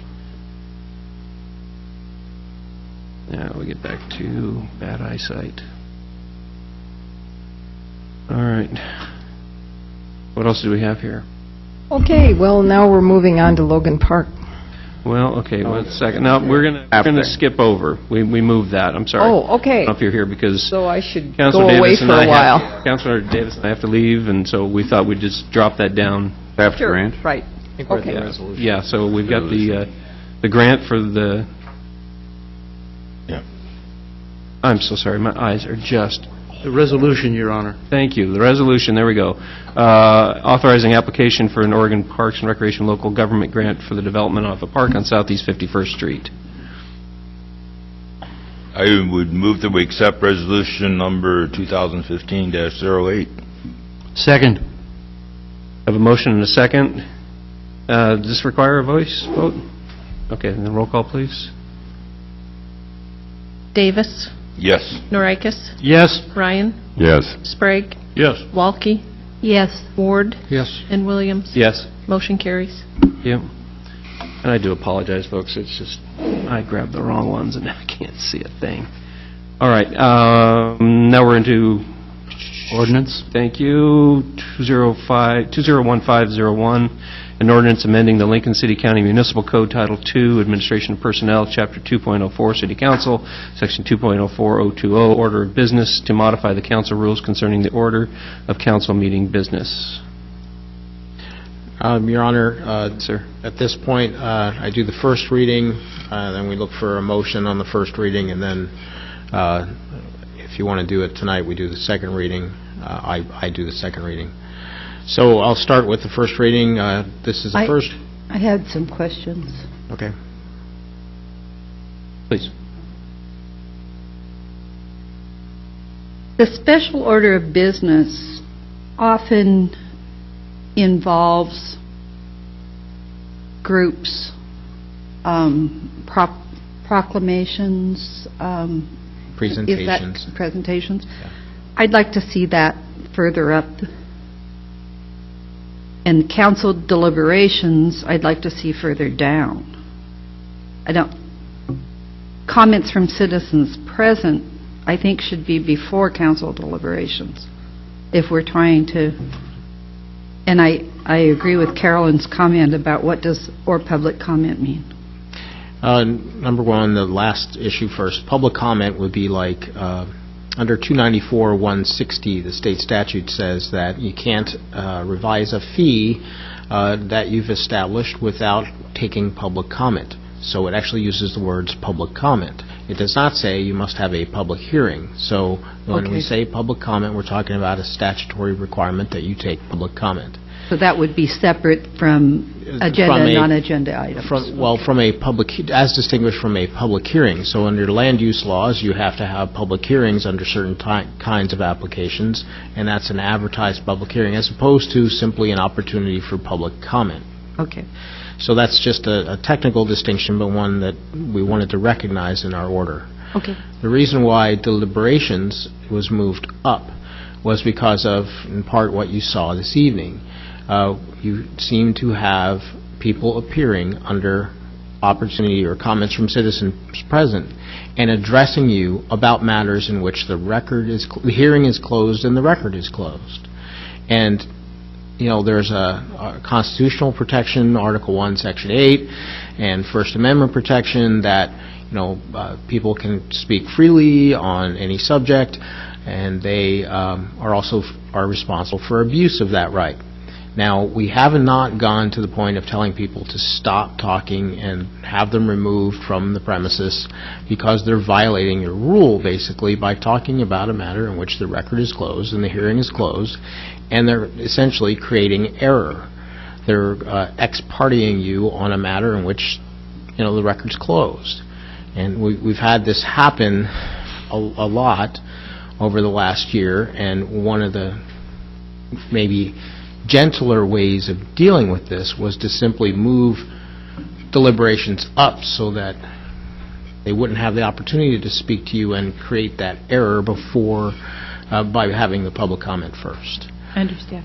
And then the last matter was the first matter you mentioned was the special order of business. If like a presentation or a proclamation or whatever, if that's something you'd like to see moved up, then you just need to tell me where it needs to go, whether before public hearings or after public. It could, I guess, be moved up to after F, make it the new G, and have ordinances and resolutions come after that. But I'd like to see it before public hearings myself.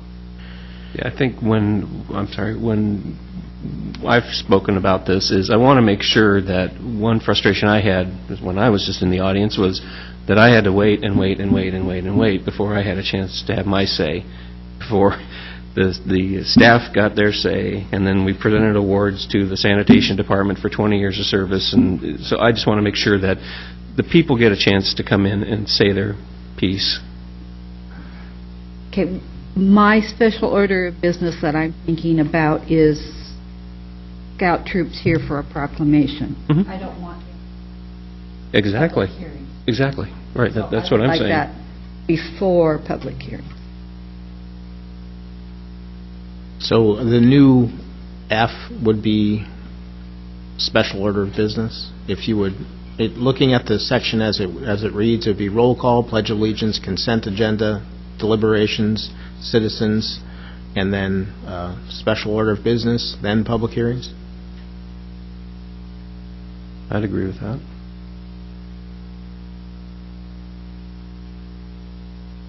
Any thoughts? Anyone else on that? I'm in agreement. Well, right now, we have this special order of business before public hearings in our current agenda. So do we need to move it? Looking at I have to read language.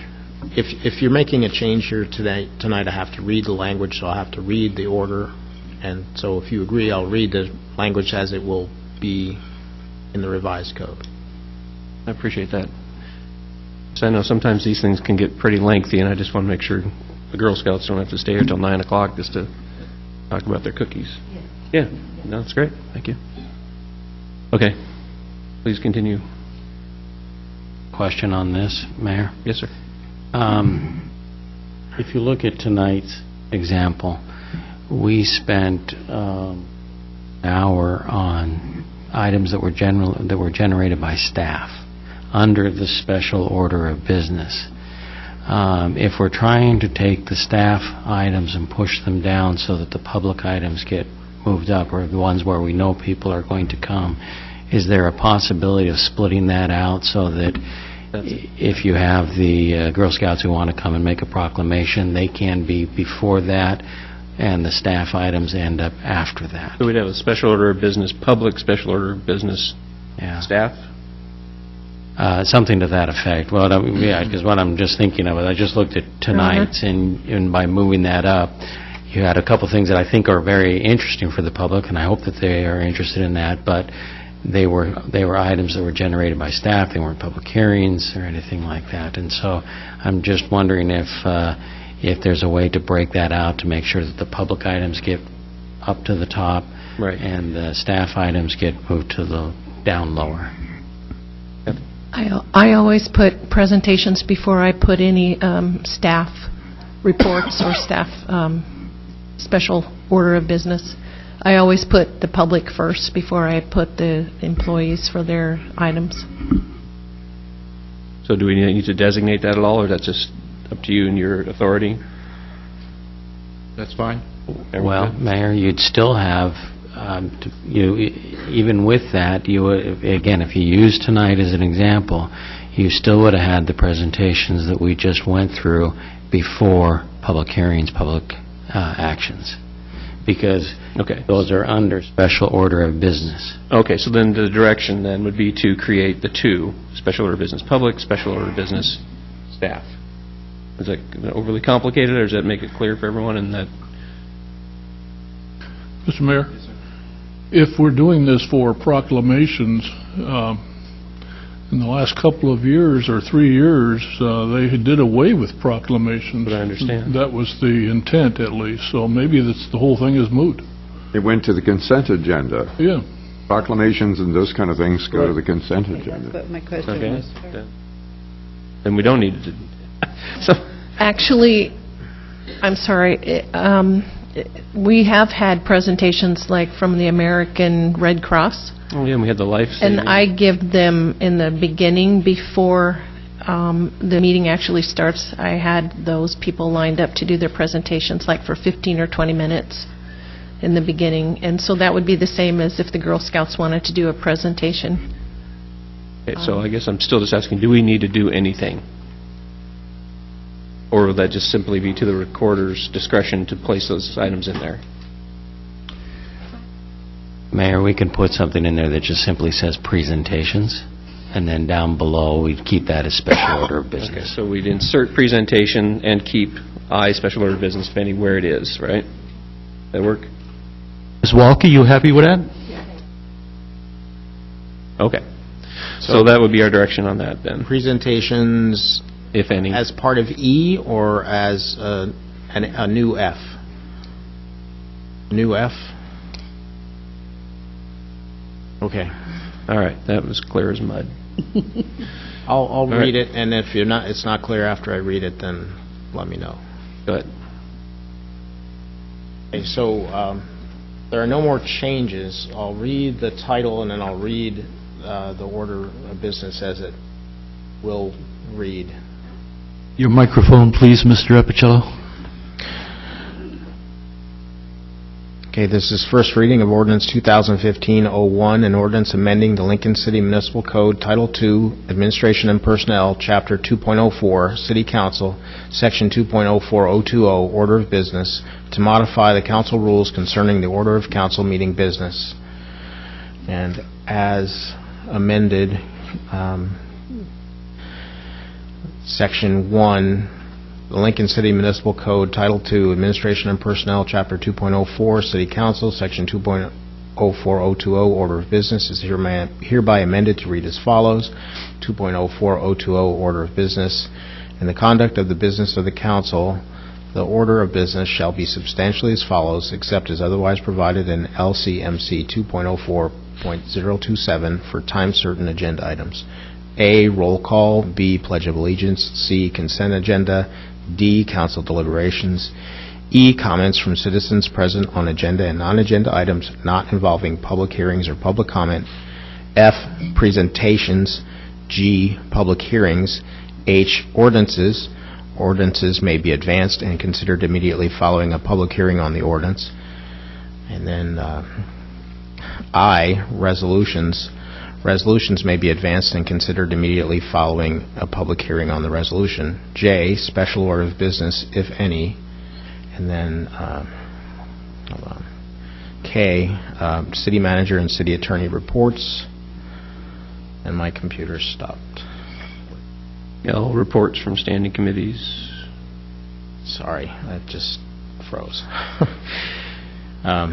Okay, so L, reports from standing committees. M, additional comments from citizens present on non-agenda items. N, announcements or comments by city council. And then O, adjournment. And then just so folks know, too, that just one thing that wasn't mentioned that has been removed is the invocation. Thank you. Yep. At this point, we'd be looking for a motion to approve first reading and conduct second reading. So moved. I don't know what you just moved. Yep. What did you just say? I didn't even hear it. Okay, the ordinance adoption process is you conduct first reading and then get a motion to approve first reading and set second reading or conduct second reading. Thank you. All right, so we have a motion and a second. And just a voice vote. All in favor? Aye. Aye. No, we have to do it. I have to do, Should be a we have to do roll roll call. call for ordinance. Someone help me out here. Norikis, Yes. Ryan, Yes. Sprague, Yes. Walke, Yes. Ward, Yes. Williams, and Davis. Yes. Motion carries. And Mayor, Yes. I move that we have the second reading and adopt ordinance 2015-01. Your Honor, I have to actually conduct the second reading. Can I read it first? Okay. Yeah, he has to read it first. I move that he read it first. Yeah. Didn't want to cut you out of it. This is the second reading of ordinance number 2015-01, an ordinance amending the Lincoln City Municipal Code, Title II, Administration and Personnel, Chapter 2.04, City Council, Section 2.04020, Order of Business, to modify the council rules concerning the order of council meeting business. At this point, we need a motion to approve second reading and adopt the ordinance with the changes as read. So moved. Second. I have a motion and a second. I guess I forgot discussion. Hearing none. Roll call. Norikis, Yes. Ryan, Yes. I'm sorry, Yes. Sprague, Yes. Walke, Yes. Ward, Yes. Davis, Yes. and Williams. Yes. Motion carries. All right. Now's the time we're going to move on to the Logan Park, correct? No. Yes. Yes. So at this point, Councilor Davis and I need to recuse ourselves as we were members of the Planning Commission when the Logan Park discussion happened. And then I need to recuse myself because of a employer conflict of interest. right, and then Councilor Davis and I will also be sitting out the next discussion, the ordinance 201502 about the Northwest Quadrant VRDs. Council President Sprague will take over. Not going to move. I'm going to stay.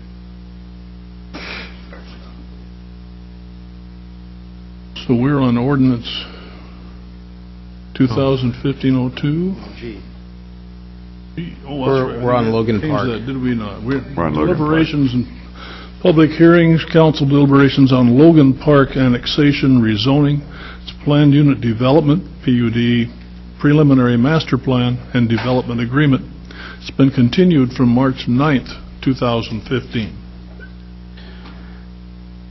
Your Honor, you're at the point where you brought it back for deliberations, and at this point, we only have the question of if there have been any ex-parte communications, they need to be disclosed, and we've already had an announcement of conflict of interest, and the members are not participating and have removed. So the only thing left is to ask for ex-parte, and then turn to staff and ask staff if they wish to give you any advice. Does anyone have an ex-parte contact to divulge? I have not. No. Nope, nor am I, so we're okay there. So would you like to continue? Sure, I'll just do a brief sort of reminder of where we've been on this project and where we are now.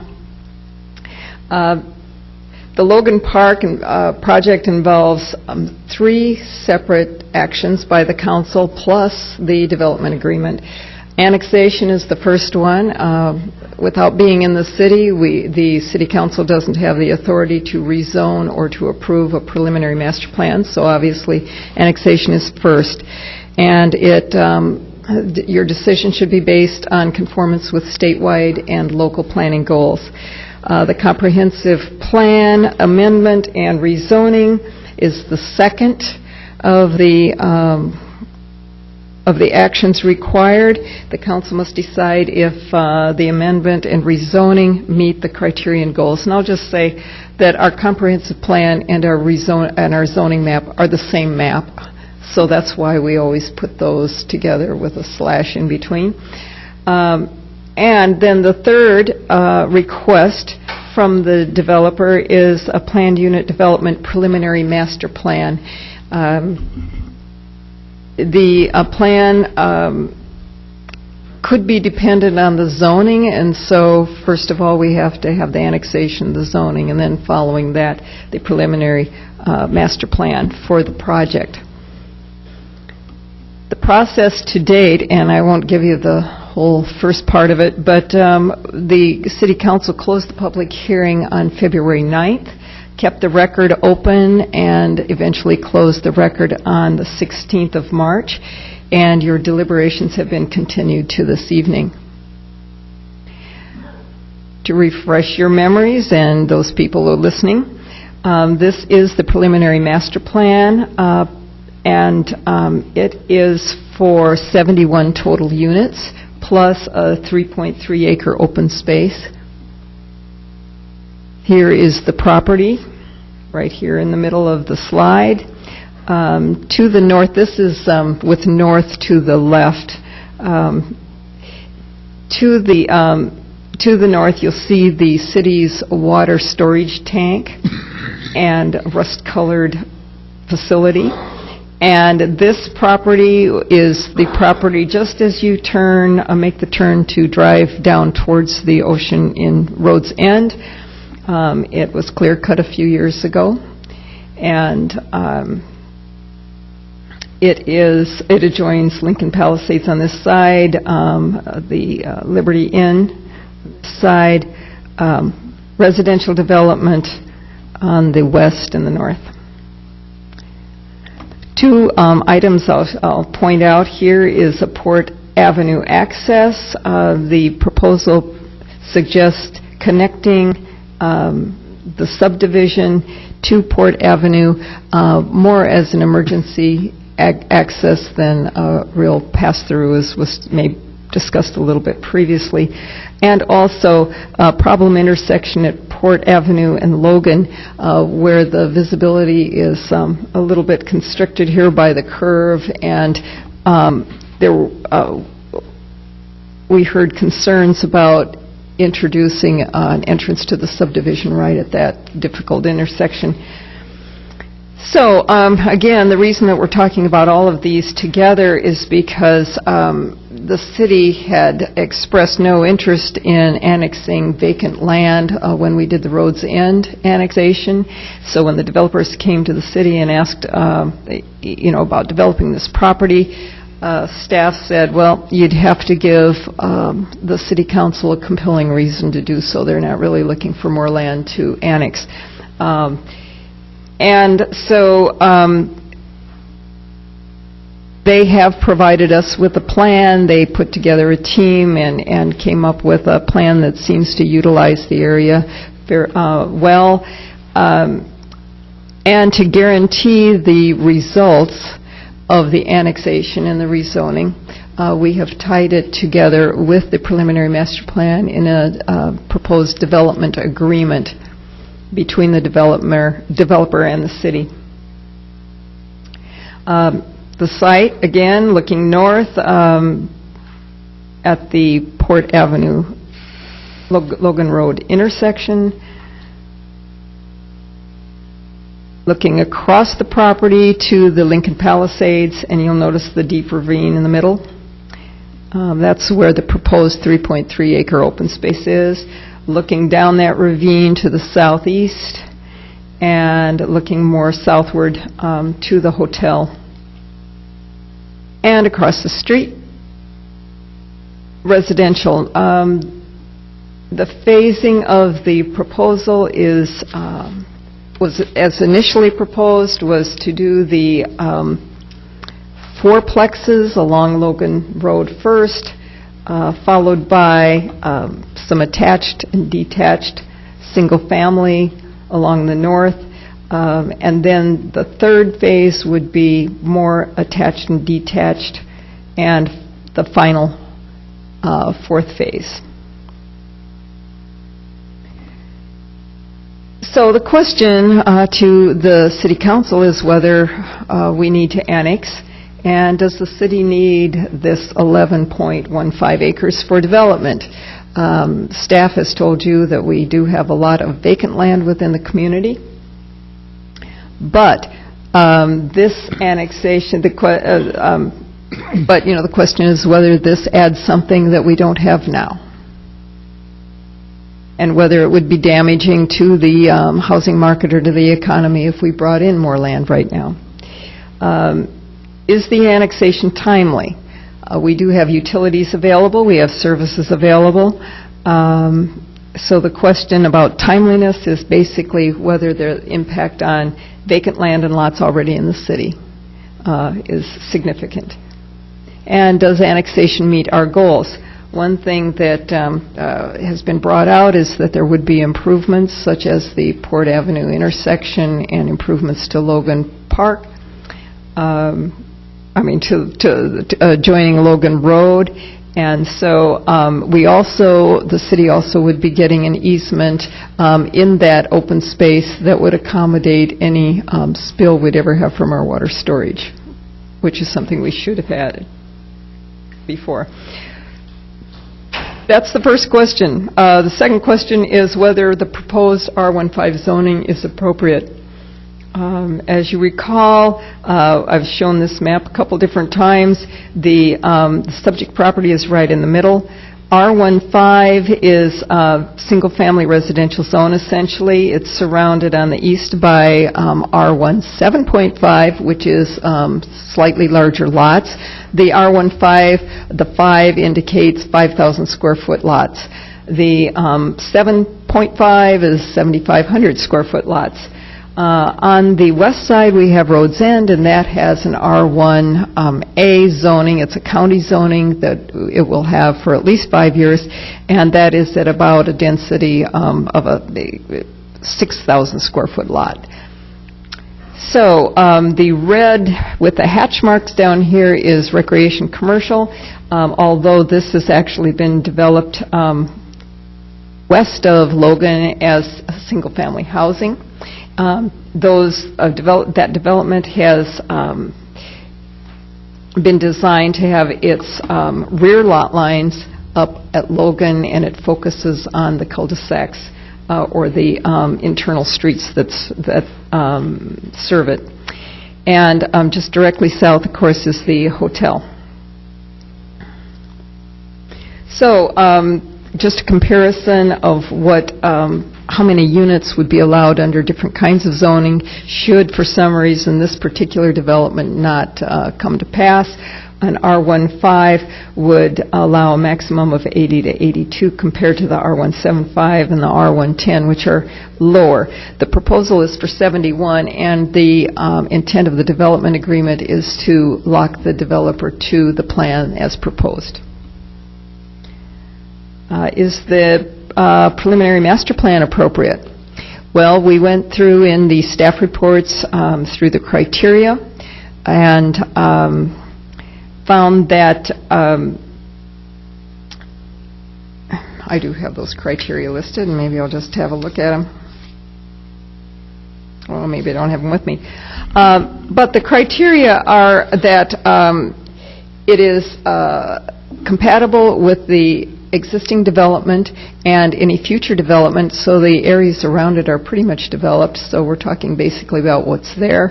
Comparing the zoning for the different neighborhoods, it's something that sort of falls between the densities of the R1A and the R175 and the commercial zoning to the south and west. And the criteria talk about whether construction can happen without any detrimental effects, and whether the final product would have any detrimental effects on the surrounding neighborhood.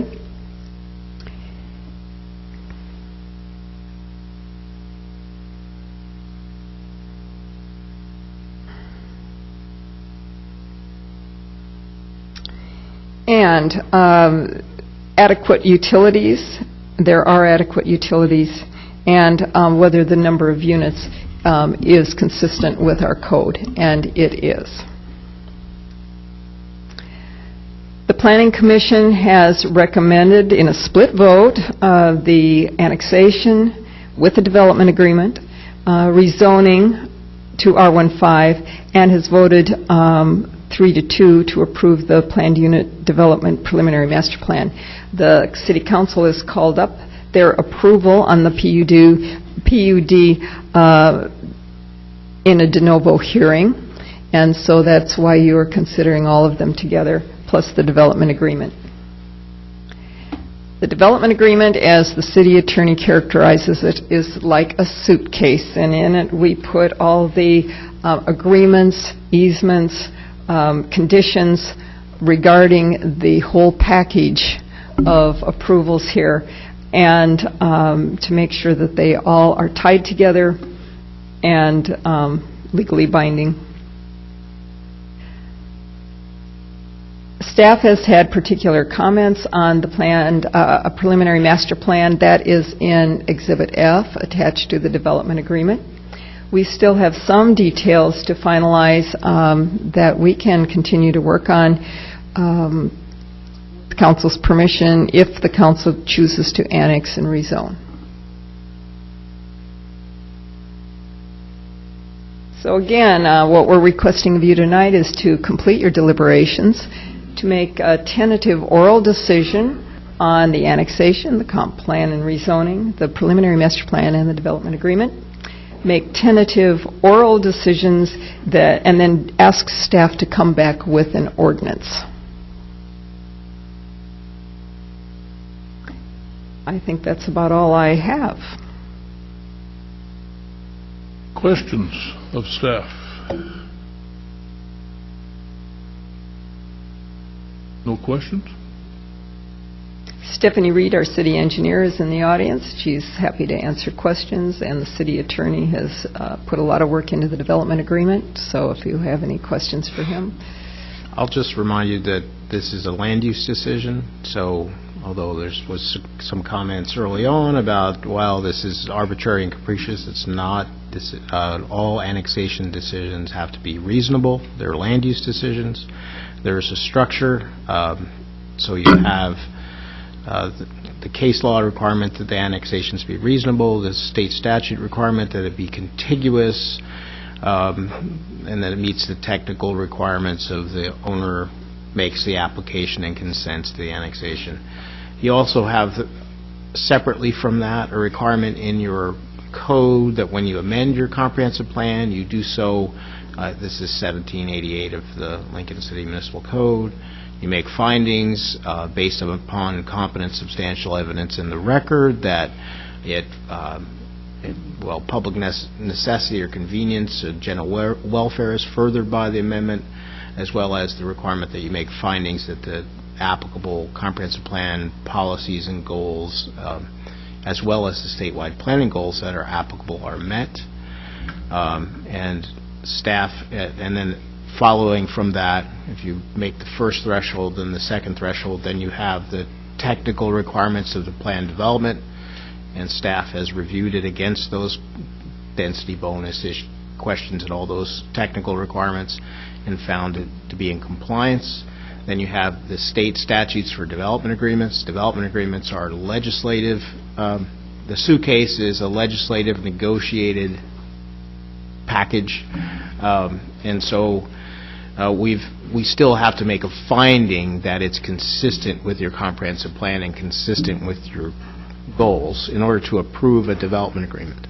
And staff finds that it meets these things, and the finally the Planning Commission had recommended that the developer be tied to this plan that he presented, and we use the development agreement for that purpose. So if he does not go forward, there's some breach procedures in here where we give an opportunity to cure. You can look at making an amendment. There's flexibility built into the agreement. But in the end, if he doesn't do what he says he's going to do when he's supposed to do it, providing for flexibility and amendments, you can go back and revoke the approvals that you're granting. I did have one question. I know that you're doing this in 4 phases, but is the infrastructure, the roads, the utilities, such as water and sewer lines, and is that going to be done up front or only per phase? There's a kind of an attempt to have discrete geographic phases in the project with the acknowledgement that there may need to be extra territorial phase improvements. So, for example, Phase 1, and this is in the development agreement, Phase 1 is along Logan, and it's the apartments, but there's provision that in order to get water to the site, they have to extend through what will be Phase 2, and they'd have to make that extension to the right-of-way, and they'd have to provide an easement to make sure that if something happened and nothing but Phase 1 ever got built, that there was an easement for that public utility line to extend the service. So we've made an attempt, and you can correct me if I'm wrong, we've made an attempt to try to make sure that the development, if only a portion of it goes forward and then it just stops. I mean, we've all seen developments that start and then end, and it looks like you have a half-complete development out there. We've attempted to create a situation in the timetable of development. There's listed elements where if, in fact, portions stop, it'll still operate and won't look like a half-completed development. Answer my question. Thank you. Any other questions? If the project fails, what is the zoning drop back to? In the agreement, in Section 18, I think it is 18.5, there are provisions that would allow the city to essentially initiate revocation of all the development approvals. So it says we may rezone it to its immediately prior, the prior zoning, which is the county zoning, or if we don't want to take them out of the city, such other zoning district as you deem appropriate. So it gives you the flexibility to rezone it to something appropriate. And it says basically if they're in breach of their agreement, they have agreed they can't do anything until they get an amendment processed and through this process. But I've never seen anyone who agreed to one of these get revoked and go all the way back to the beginning. Usually there'll be some amendment worked out where something can go forward that's consistent with your plan. This is in our urban growth boundary. Mr. City Manager. Isn't the underlying zone for this an R15? Yes. What was the county zoning? County zoning is R1A. Okay. same as Roads End? Yes. Okay. Other questions? Yeah, I wasn't finished with my Oh, one. okay. So, speaking of Into the mic, please. Thank you. Speaking of 18, yikes. On 18.2, breach of agreement, remedies, and enforcement, there's the first paragraph there that starts off on page 17, 18.2, and then it takes right up on page 18, at the very top paragraph.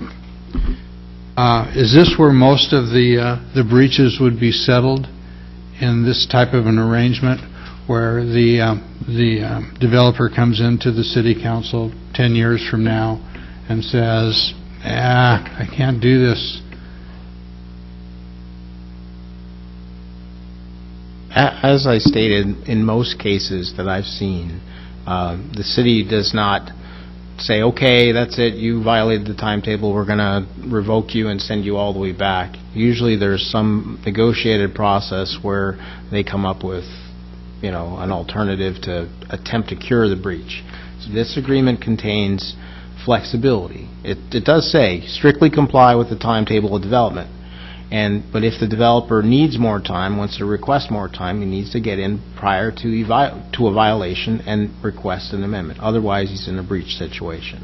So in theory, that using that criteria, 10 years down the road when there's a new city council and new whatever, we could actually end up with a completely different project if it was agreed to by the city council. Yes, but I believe this agreement, I was going to highlight it, I believe this agreement says expressly the council is not required to approve an amendment. So if they're in breach, you're not required to approve an amendment. You can, again, the decision is with the council, whatever council happens to be in place. You can exercise your right to revoke all the approvals and revert it back to the prior zoning or rezone it to something that you think is appropriate, or you can, or the next council can authorize an amendment. Whatever amendment it is has to be consistent with the law in effect at that time. Any amendment, to the extent of the amendment, has to comply with current regulations.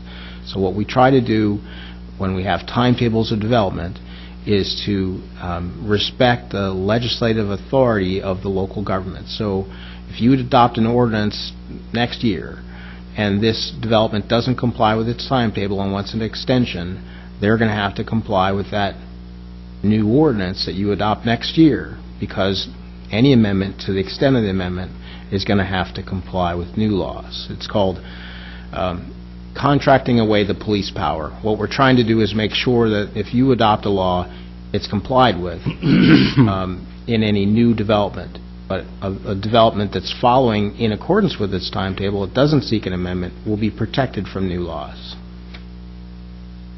Thank you. Any more questions or comments? I have a comment, please. Oriakis. The applicant's proposal requests 3 actions. 1, annexation. 2, comprehensive plan amendment / rezoning. 3, approval of the planned unit development preliminary master plan. The City Council has the authority to annex and the authority to amend the comprehensive plan zoning map. Typically, the Planning Commission has the authority to approve a preliminary master plan. The City Council, however, has the authority to call up a decision of the Planning Commission, which it has done in this case. The first decision is whether to annex. Council must decide whether the proposed annexation conforms to the city's comprehensive plan goals and statewide planning goals. If it does not, Council should deny the request for annexation as stated in the January 26, 2014 memo from our senior planner. The City Council intentionally omitted this property and other undeveloped property from the Roads End annexation in 2013 based on the large amount of vacant lot and undeveloped residentially zoned land already within the city. The city continues to have an abundance of vacant single-family and multifamily lots for which values are depressed due in part to the abundance of properties on the market.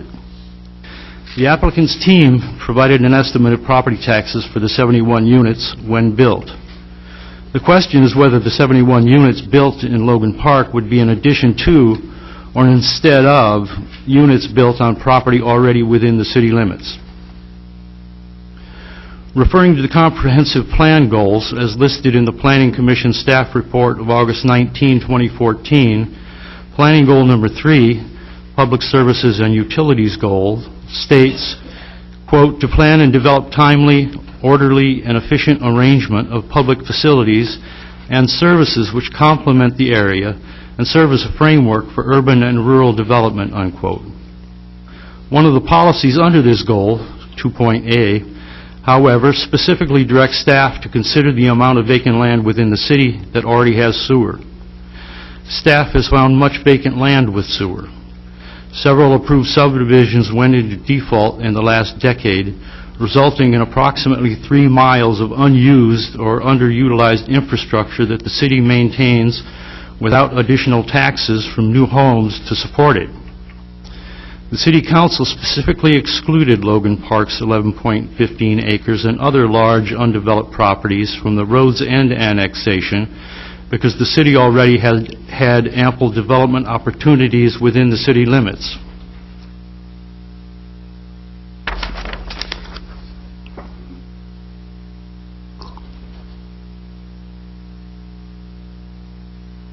The city must carefully consider the wisdom of allowing new lots in addition to those currently within the city limits that already have utility services and facilities.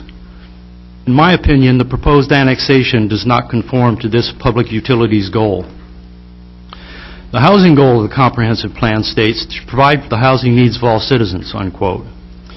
The proposed annexation is not consistent in that it could make existing housing developments less viable by further saturating the market. The abundance of vacant lots and vacant residentially zoned property has lowered the price of lots and vacant residential land to the point of depressing the real estate market. For example, in 2013, market values of vacant lots in the Hunters Highlands subdivision were 58.6% of their value in 2010 when the infrastructure was built. Adding more lots on the market may reduce the chance of success for existing developments. I feel that the proposed annexation does not conform to the housing goal. Regarding the statewide planning goals, goal number 9, economic development, is, quote, "to provide adequate opportunities throughout the state for a variety of economic activities vital to the health, welfare, and prosperity of Oregon citizens. Adding more units and lots to a potentially oversupplied market could depress already low land prices in existing developments and jeopardize their chance for success. I do not believe the proposal meets the economic development goal." Goal 11 of the statewide planning goals is the same as goal number 3 of the comprehensive plan goal, which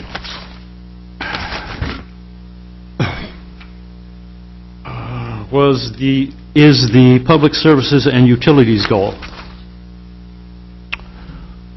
And I do not believe the proposed annexation is consistent with goal number 11. Since we have been directed to decide whether the proposed annexation conforms to the city's comprehensive plan goals and statewide planning goals, and that if it does not, we should deny the request for annexation, I feel I must deny the request. Even though a number of planning commissioners felt that having additional housing types on the market would be a plus, and felt that improvements to Logan Road and other infrastructure is important for the community, and that proximity to services and the beach are consistent with the city's interest in promoting mixed use, walking and bicycling, as good for the economy. Since I found a number of goals were non-conforming, I cannot support the proposal. I've based my decision not on personal preference, but rather on applicable land use criteria clearly delineated in the comprehensive plan and statewide land use goals. Any other comments or questions? I have a couple. I agree almost totally with Mr. Noriakis, particularly about the inventory of buildable land in Lincoln City. We have the Palisades PUD, which has many lots. Villages, of course, a ton of lots. There's a development in Taft, the Taft Hill there. I can't remember what the name of that one is. Bayview. Bayview. Buildable lots. We had somebody testify before us and during the public hearing that there were only something like 82 buildable lots in Lincoln City, which was totally incorrect. We have tons more than that. Another thing that concerns me, besides the fact that I think that with adding more lots creates a glut of the inventory, which would lower land values. But I'm not comfortable with that traffic revision there at Port, isn't it Port Lane, with the roundabout? I just don't see that as functional at all. I think that's a bad place for a roundabout. So I'm not comfortable with it either. Other comments? Well, I've got to agree with both of you. I think the lots are too small. Too small? Yeah. Okay. Am I wrong? What? I would totally disagree with you. Okay. I mean, you're looking at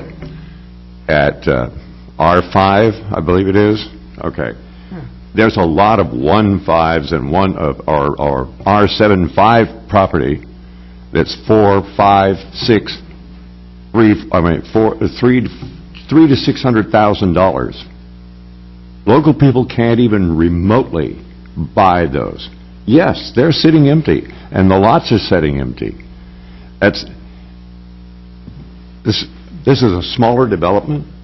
It may actually end up having some affordable housing, affordable for at least some people in this community.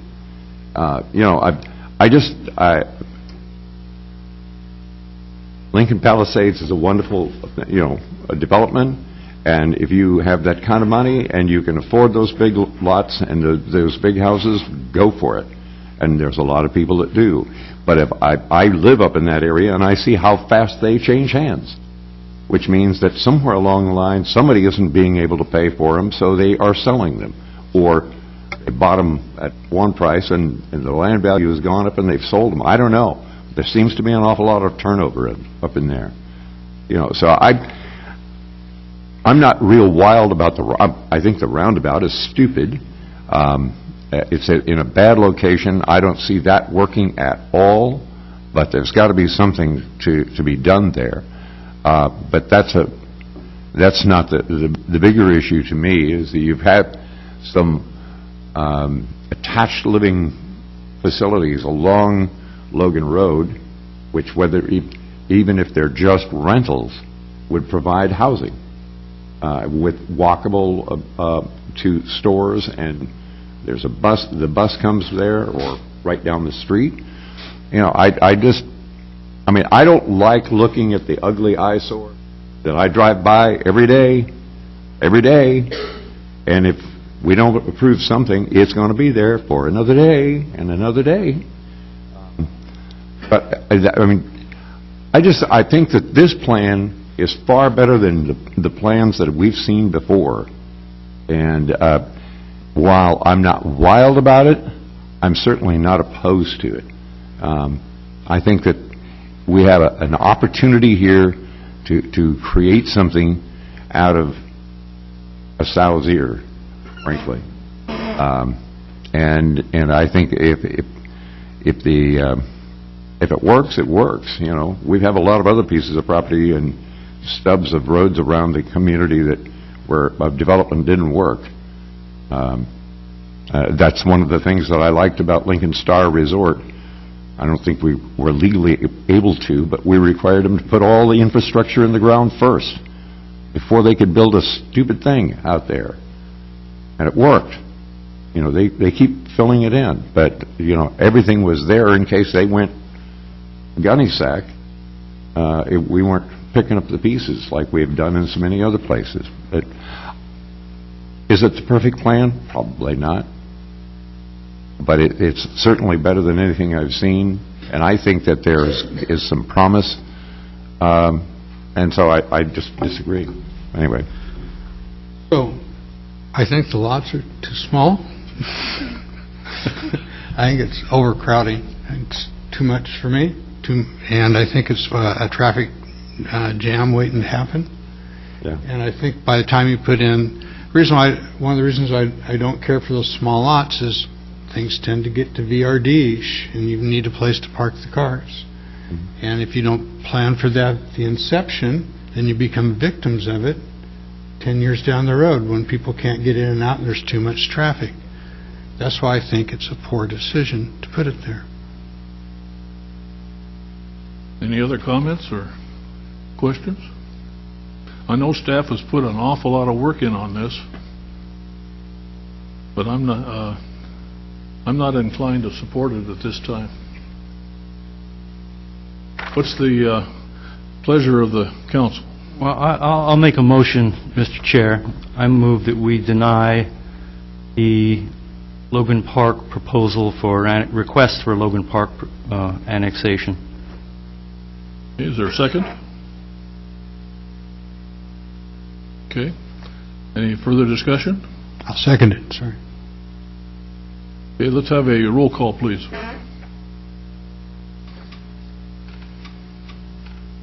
Ward, Yes? It's for denial. Denial, yes, thank you. Yes. Norikis, Yes. Ryan, No. and Sprague. Yes. Motion carries. So I believe staff will return with some kind of written order for council. Okay. Thank you very much. Let's see, we need to go forward with ordinance 2015-02, do we not? Yes. This is an ordinance amending the Lincoln City Comprehensive Plan map to change the Comprehensive Plan map designation from the single-family residential R5 district to a vacation VR district, a rental district.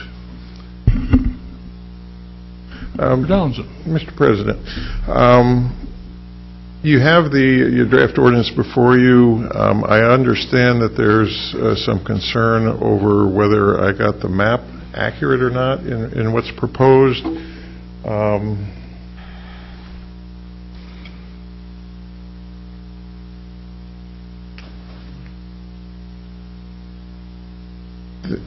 What's shown in this first map is what I gave you in the meeting last time, with the black outline showing what the consensus committee recommended for the yes zone, the blue area being what the staff recommended for the VR zone, which would be essentially the equivalent of the yes zone.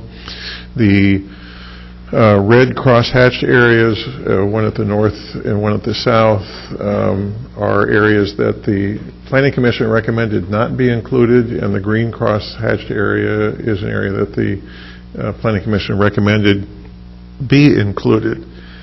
Now, as I heard the amendment, or the motion... I'm sorry, can I interrupt a second? We kind of skipped ahead here.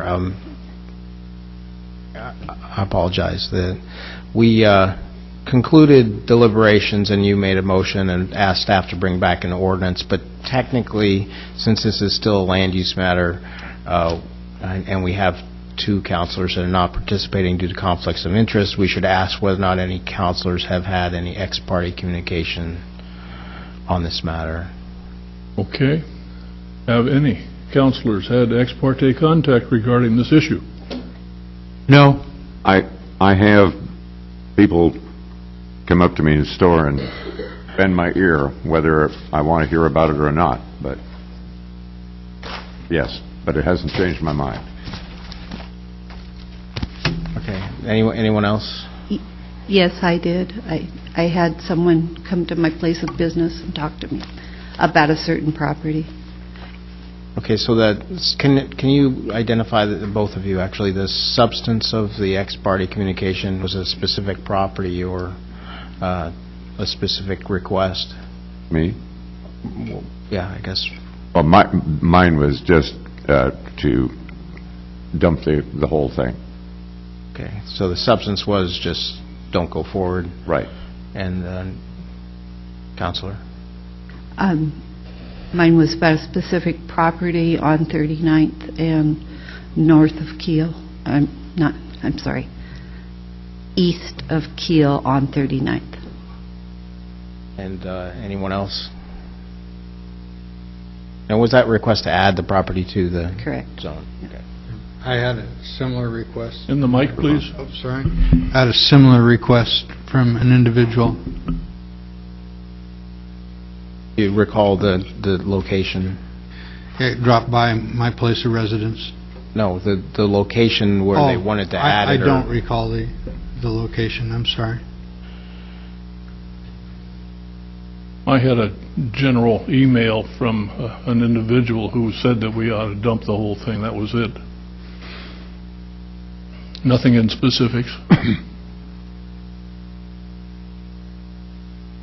Okay, at this point, I guess I'll just point out that you also had a number of people appear today under public forum and ask for specific information. And my instruction with regard to those, all of these, would be the hearing is closed, the record is closed, and to some people this is they believe it to be a quasi-judicial hearing.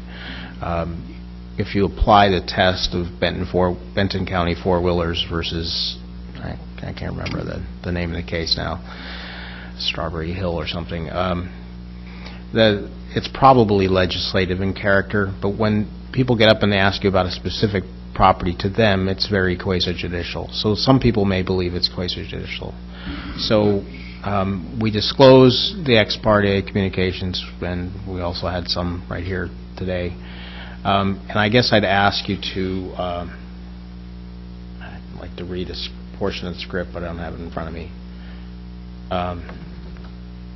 Hold on one second.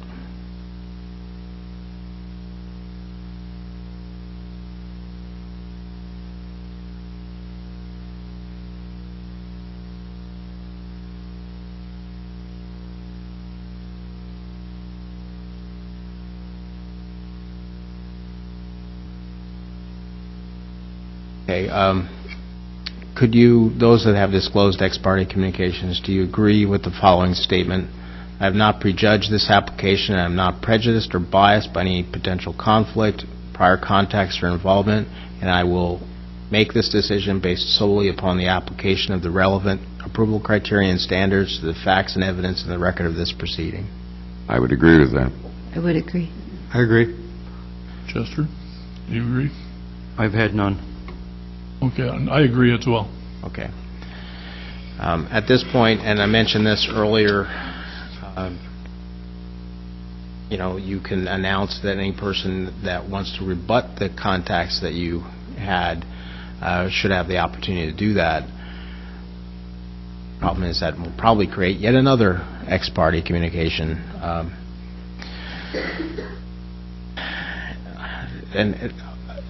You can tell that there's a problem here, is that we've had a continual refusal to follow the procedural rules when it comes to the vacation rental, in terms of the participants keep participating even after we've concluded deliberations and the record is closed and the hearing is closed. So I guess at this point you can return to staff's explanation of the ordinance. Thank you. Mr. Townsend. Thank you. The motion was that, as I understood it, was to that the area in blue is presented by the planning staff, with the exception of the areas that the Planning Commission has indicated they would not put in, which you can see the blue on here. The areas that the Planning Commission recommended they wouldn't put in was this red area up here in the north and another red one down here in the south. And using Mr. Noriakis' suggestion that from 34th to 39th, everything east of Kiel be excluded from the blue zone, 34th being here, this is Kiel, So this property that I'm indicating in here, east of Kiel, would not be included. So, Mr. Townsend?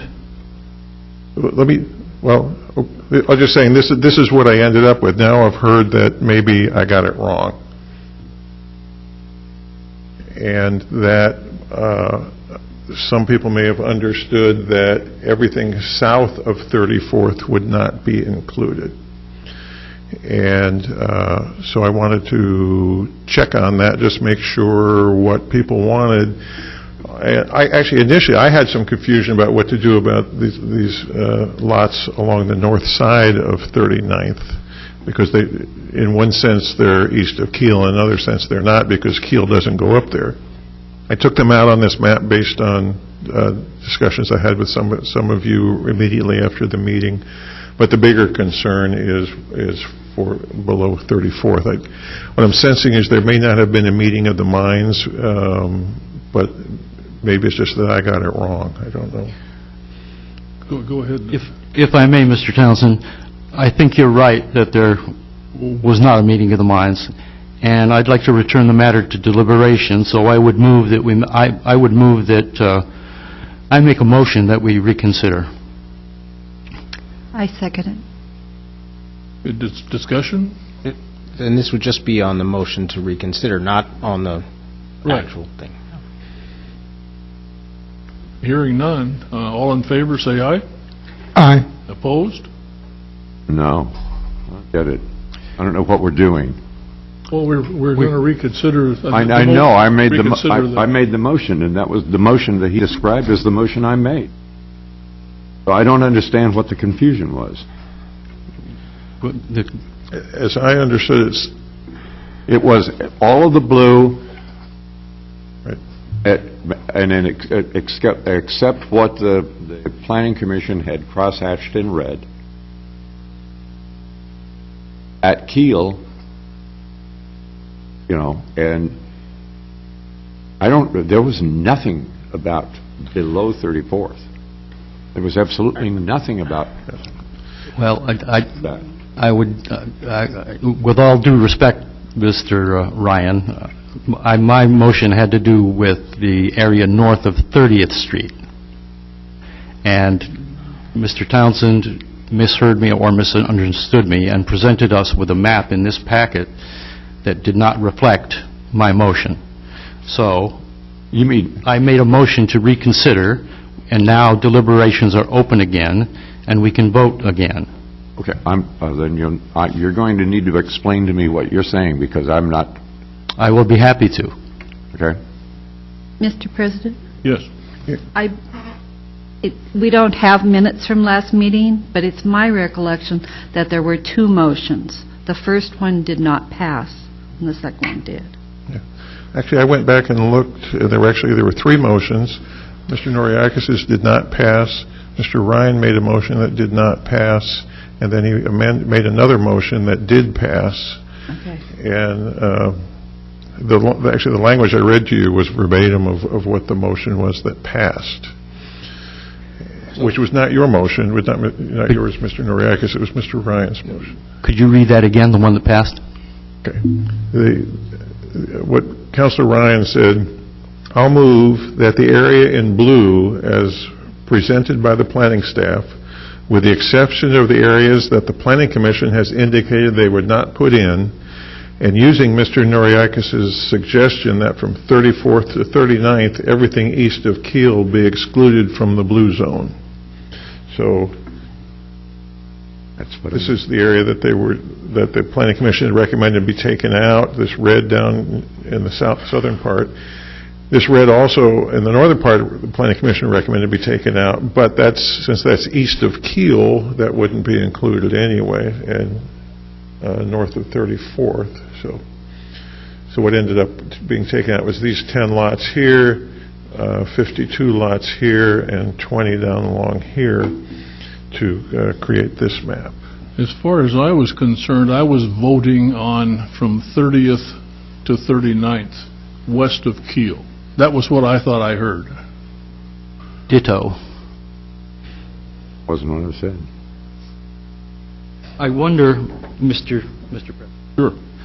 I wonder, Mr. Townsend, if you could, is the map that you included in today's packet, Right. did that reflect the motion that passed? Yes. I believe it does. But as I've said, apparently two of you didn't realize, or it wasn't clear exactly what the motion was saying.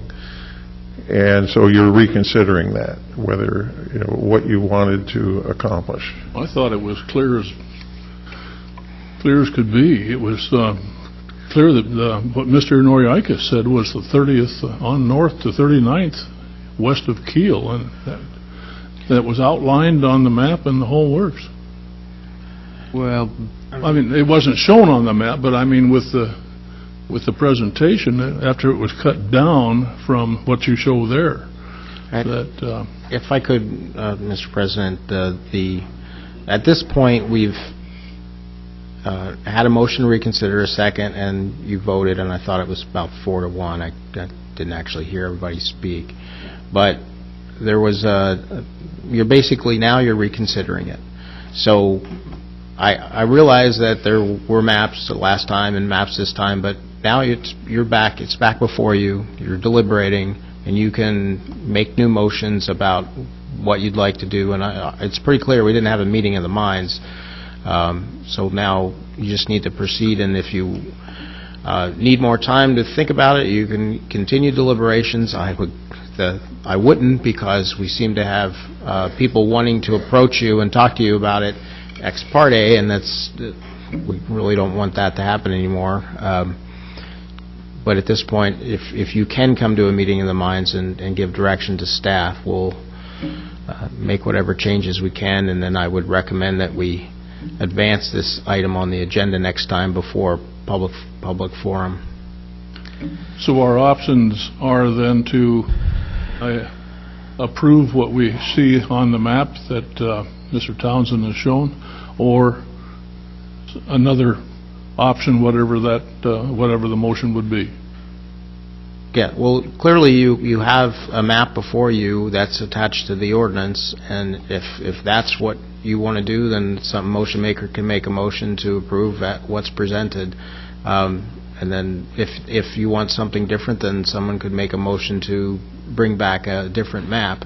My suggestion would be that I can't really read a change to a map. Like, I guess we could describe the change to the map, but your ordinance adoption procedures, typically we present the ordinance as it's going to be read at first reading. We don't usually make changes between, at this point. So if you bring it back, I'd ask that you it return at a future meeting for first and second reading, and that we advance it before the public forum so that we don't have ex parte communications. So if we take it forward, we can't modify the map tonight and pass an ordinance? We can. It's just the only ordinance that you have before you has a map as it is, and it's difficult to read the changes fully when it's a map. But we can't use a description so that it would be clear as to what the area is on the map?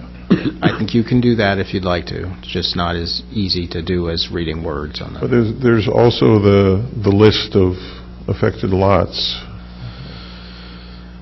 which would take a lot of reading. Yeah, a lot of changes. It depends on how much reading you want. Mr. Chandler.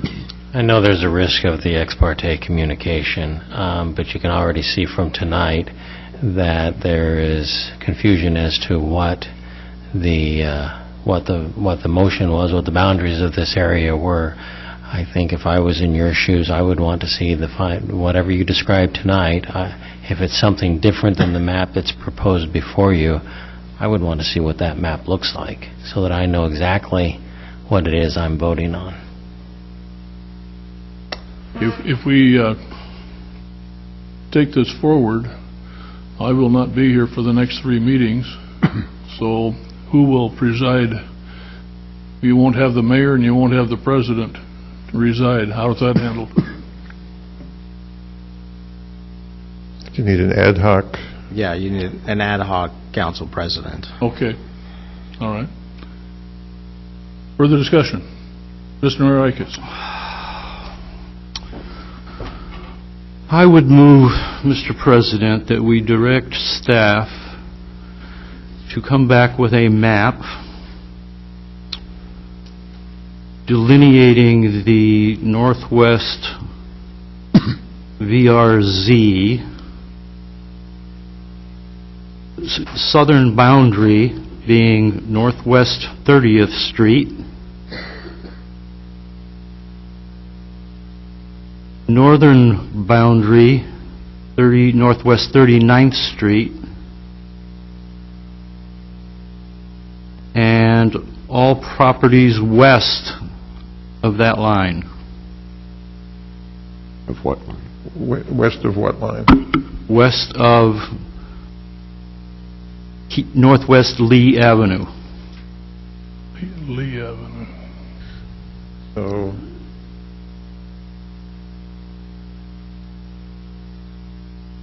And you're cutting north across the middle of properties. so north of 30th, so here's 30th, here's Lee coming up here, and Lee does not continue until over here, up at the very top. So then let's jog at 35th Place over to Kiel and continue north.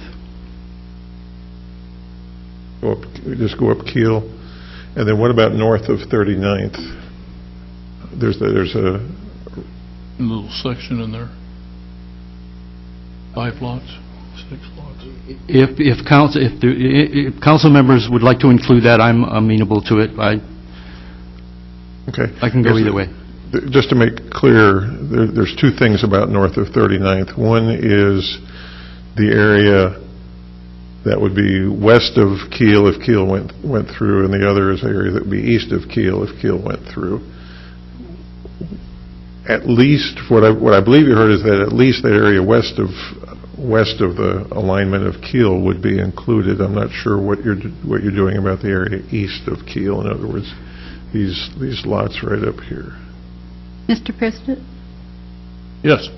I would like to see the line go east on 38th, north on Lee, and then up 39th to Port.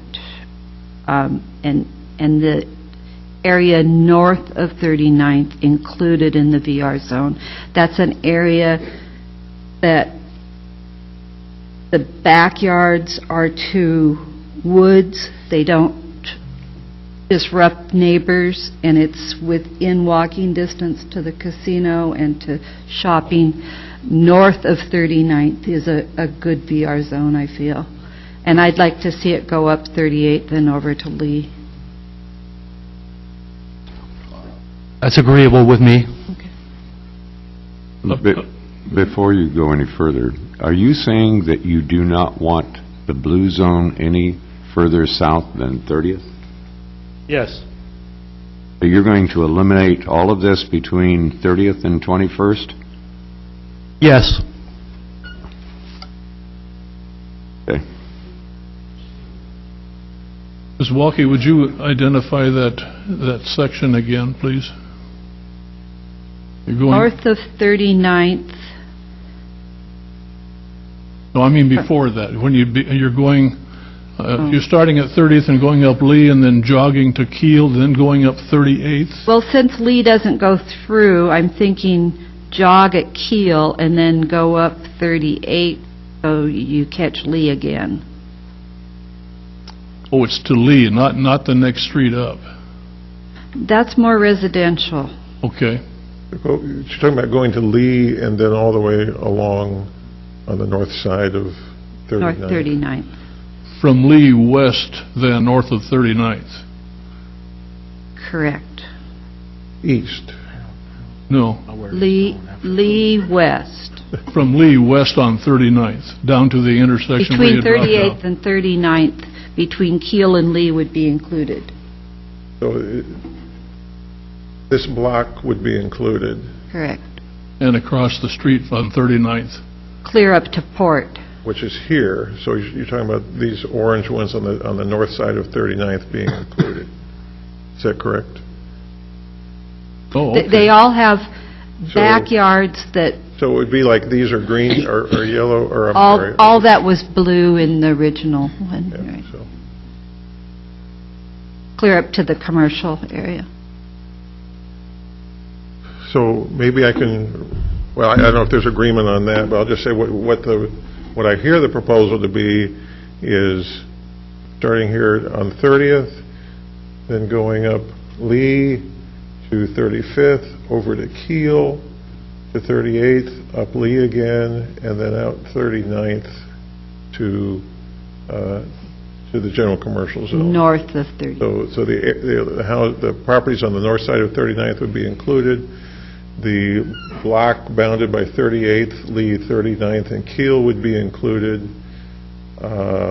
This block between 34th and 35th between Lee and Keel would also be included, and then nothing below 30th would be included. Correct. Yes, Ms. Walkie? Is that correct, Mr. Townsend's Oh, recital? that's my understanding, yes, yeah.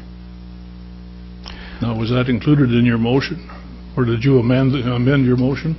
I would amend my motion to incorporate Ms. Councilor Walkie's recommendation. I would also ask that she meet with Mr. Townsend before our next meeting so they can agree on the map and have the map presented when this comes up again in City Council meeting. And who seconded that? Owen. There was no second? I'll second that, just to get it out for discussion. Any discussion on that? Mr. Norregas, Susan, was it you that wanted them gone south of, I completely decided about that. okay. I don't like the area between Keel and Inlet from 25th to 21st included, or at least a place where there's no road. The roads are narrow, parking is atrocious, and there's a lot of full-time residents in that little area down there. I'm not sure about 25th to 30th. Are we going to have the opportunity to tweak this at all in the future? I'm sorry, say that. Are we going to have the opportunity to tweak this at all in the future? I mean, I guess you always have that opportunity. You mean before adopting it, or whatever you decide, or, I mean, you can always amend it later. Okay. There always can be, applications, or you can initiate it on your own, some tweaks if you choose to. And we can vote on the proposed map and vote no and propose another map. That's right. And if somebody has a piece of property that's outside of whatever it is we come up with, the one property by itself can't be designated VR zone. That's spot zoning, correct? It's generally considered spot zoning. I could see if it was contiguous with the VR zone, and a good argument is made why it would be appropriate to be included, then I wouldn't think that necessarily would be spot zoning. But when sitting out by itself, not contiguous at all, I think would be a more difficult case to address. Well, if it was contiguous, then it's just a matter of extending the zone. It's not a spot zone. Right. Other questions? Mr. President, if I may, we have criteria for creating these maps, and I'd like to read them if I may. Sure. This is Chapter 17.18. Excuse me, is this a discussion item that you're discussing, or is this information? Because we have a motion and a second, and that would be discussion, and then we need to vote. If we're going off on a different thing, then we need to vote and go off on the other thing. I thought it was part of the discussion, but maybe I'm wrong. I'm happy to wait. We can take the vote. Okay. Any other questions? And let's have a roll call.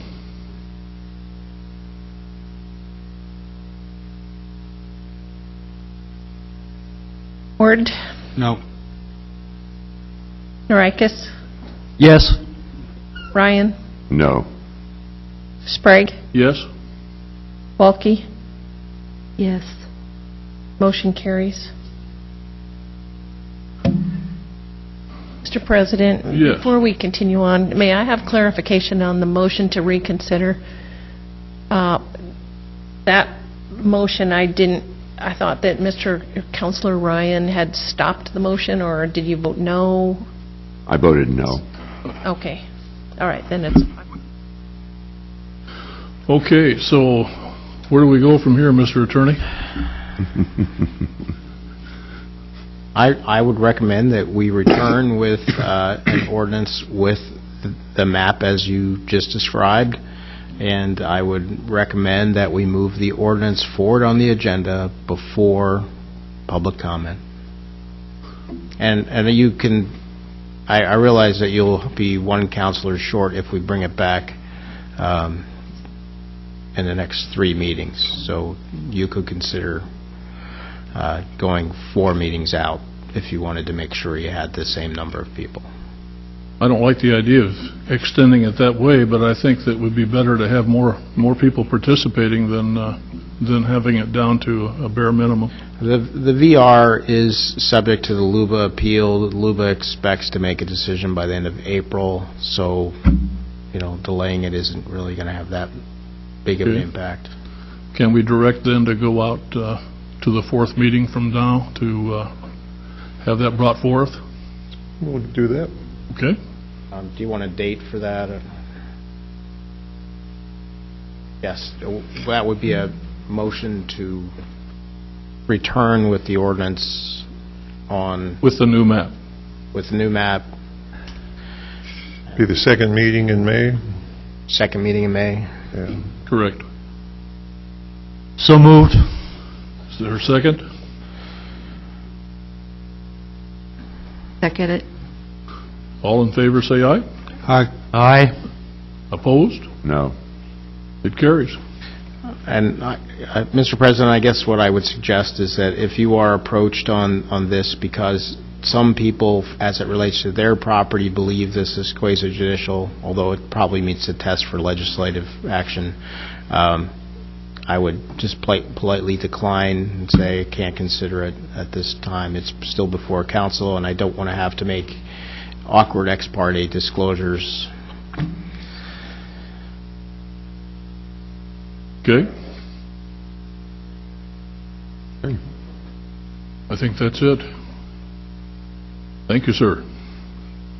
I think we're back. We're whole.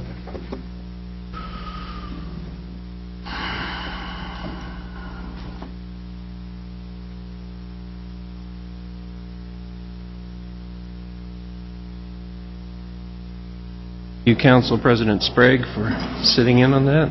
Here, here. Councilor Davis, can you give me again, you were going to be gone, a date you mentioned? The next meeting? Okay, so that won't affect because you guys voted for 4 weeks out? Yes. Okay, so that won't affect that because Councilor Davis is going to be gone. Okay. City Manager reports. City Attorney discussion. Okay. Mr. Mayor, I have one item. As you know, I've been trying to put together a work meeting and accommodate schedules. We have not been able to find a date when everybody is able to attend. So let me just throw out a few dates and see what you think. First of all, The topics that I would like to discuss during the work meeting is the first, town hall meetings and the expenditure of city resources. The second part in the meeting would be the village's development. And the third would be establishing and setting some priorities of the council based upon several items that are just waiting our attention. I had originally proposed tomorrow and Thursday and found that tomorrow did not work. On Thursday, all but one of our councilors can attend. If we look to Mondays, if you look to Monday, the April 6th, or Monday, April 13th, we will have at least one counselor who cannot attend. And so the question I have before you is, do you want to proceed with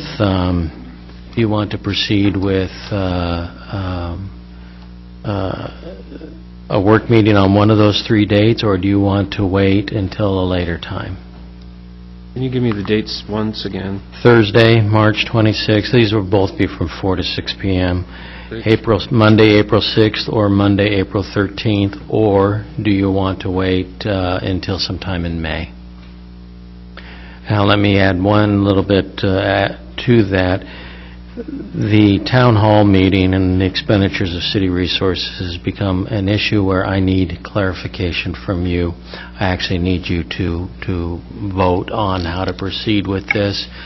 Whether, if it's in a work meeting that can come up soon, I would propose it that we discuss it in a work meeting, and then I would draft some resolutions. I will draft some resolutions for you to use as a beginning point. If you are going to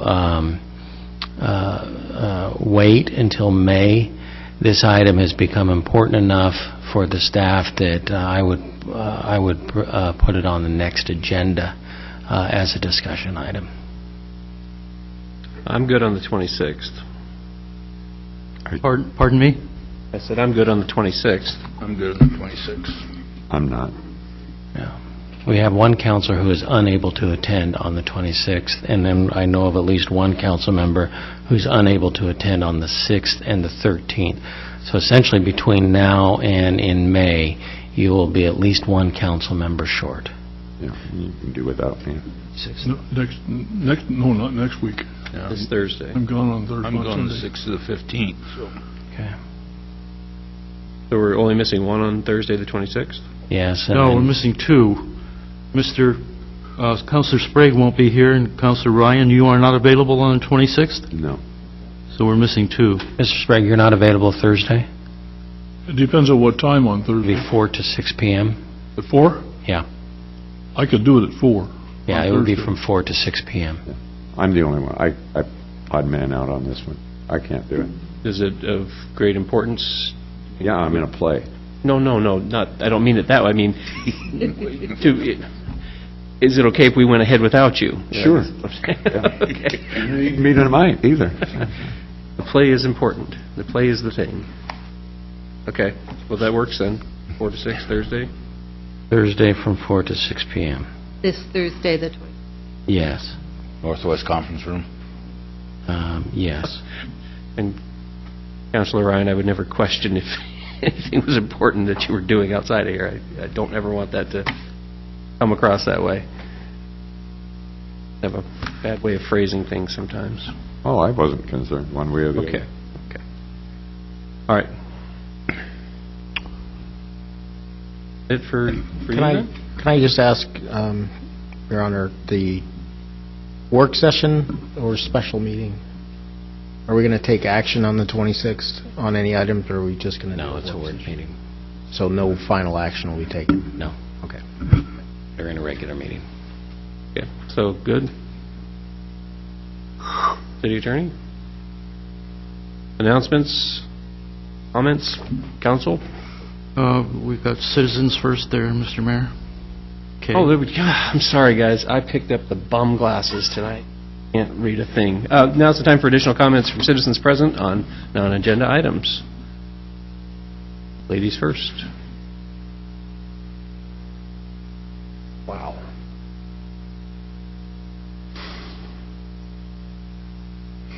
Hi, I'm still Carolyn Plummer. And thank you for letting me get back again. I realize that after Mr. Apicello's comments tonight that I run the risk of being forcibly removed by what I might say, but I do have to say that in over 30 years of appearing in front of this body, Planning Commission, and any other workshop or whatever that was of interest to me, I have never felt that there was a pattern of trying to suppress any kind of dissension until now. And I think it's a slippery slope. Even if over the years I had something to say, whether or not it was exactly in the right time or the right form or whatever, I always felt that I was listened to. I don't ever feel that anyone,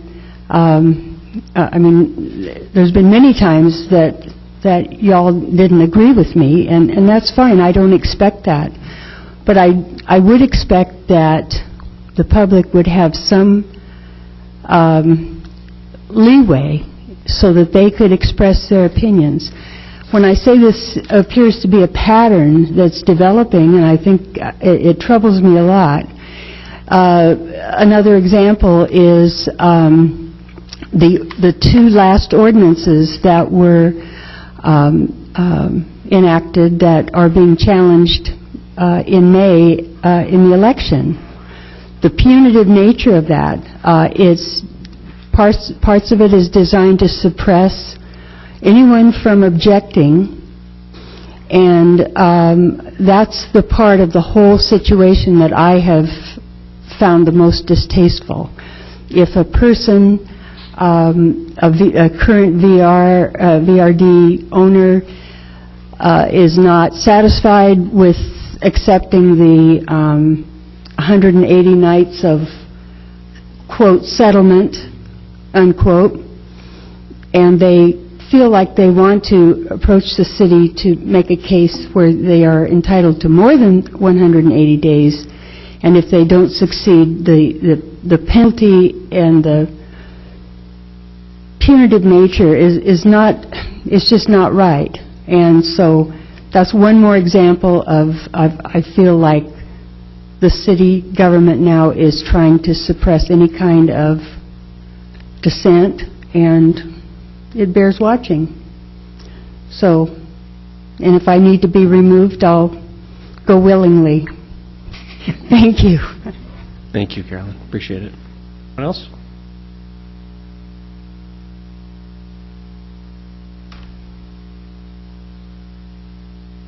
Ken Roulette again. I'm going to second Carolyn's comments there that basically we as citizens, we row the boat, we pay the taxes, we're the reason the streets get paved. You know, we elect you as a body to help do all the things that we individually cannot do. And, you know, one of the cornerstones of our founding constitution by our founding fathers was freedom of speech. And I really don't care if Mr. Apicello doesn't care what I have to say. Leave the room, please. God bless.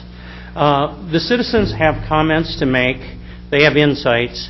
I always tell folks, I'm not the smartest guy in the room, but boy, I can sure do a lot of research, and I can hire some folks that are the best of the very best. So when citizens have a comment and they have a concern and they come before the body that we've elected, then we really do appreciate it when we feel welcome here, that you listen carefully, you consider our thoughts, and after careful deliberation, you make a decision that covers all of us as individuals and the community.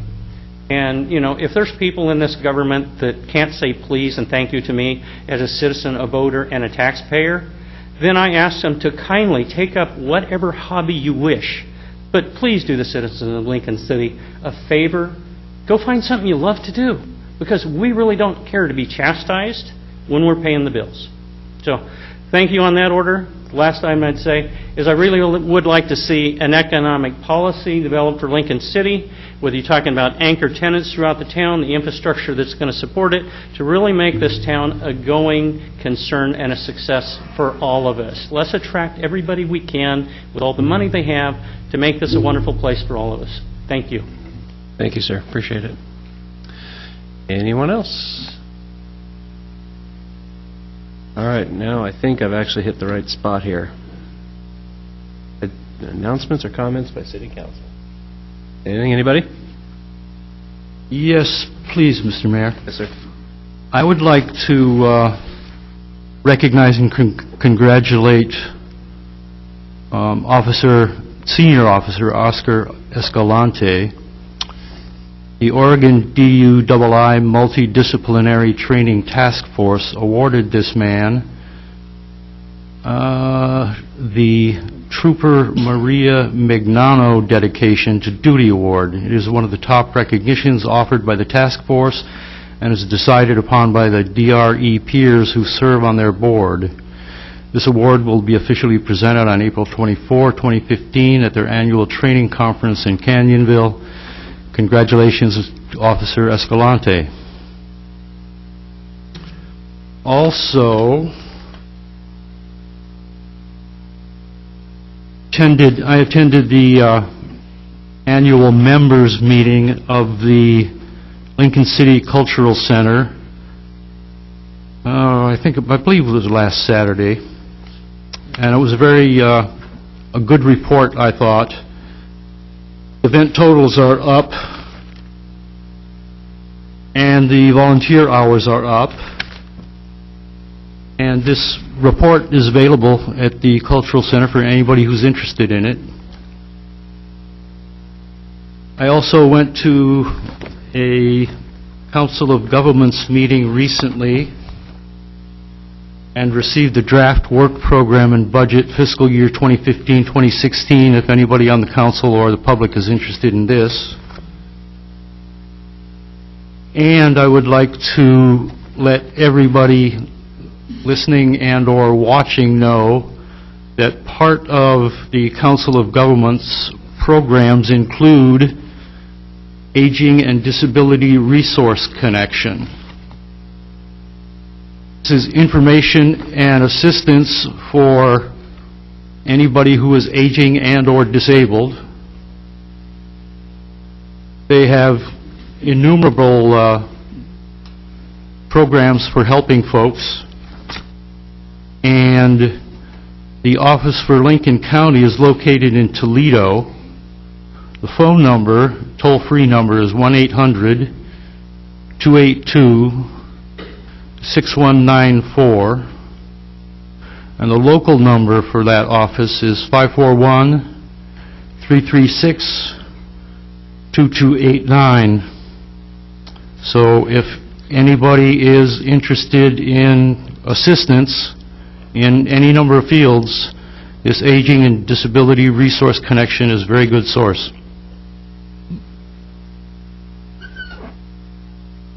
Thank you, and I'd like to second our congratulations to Escalante.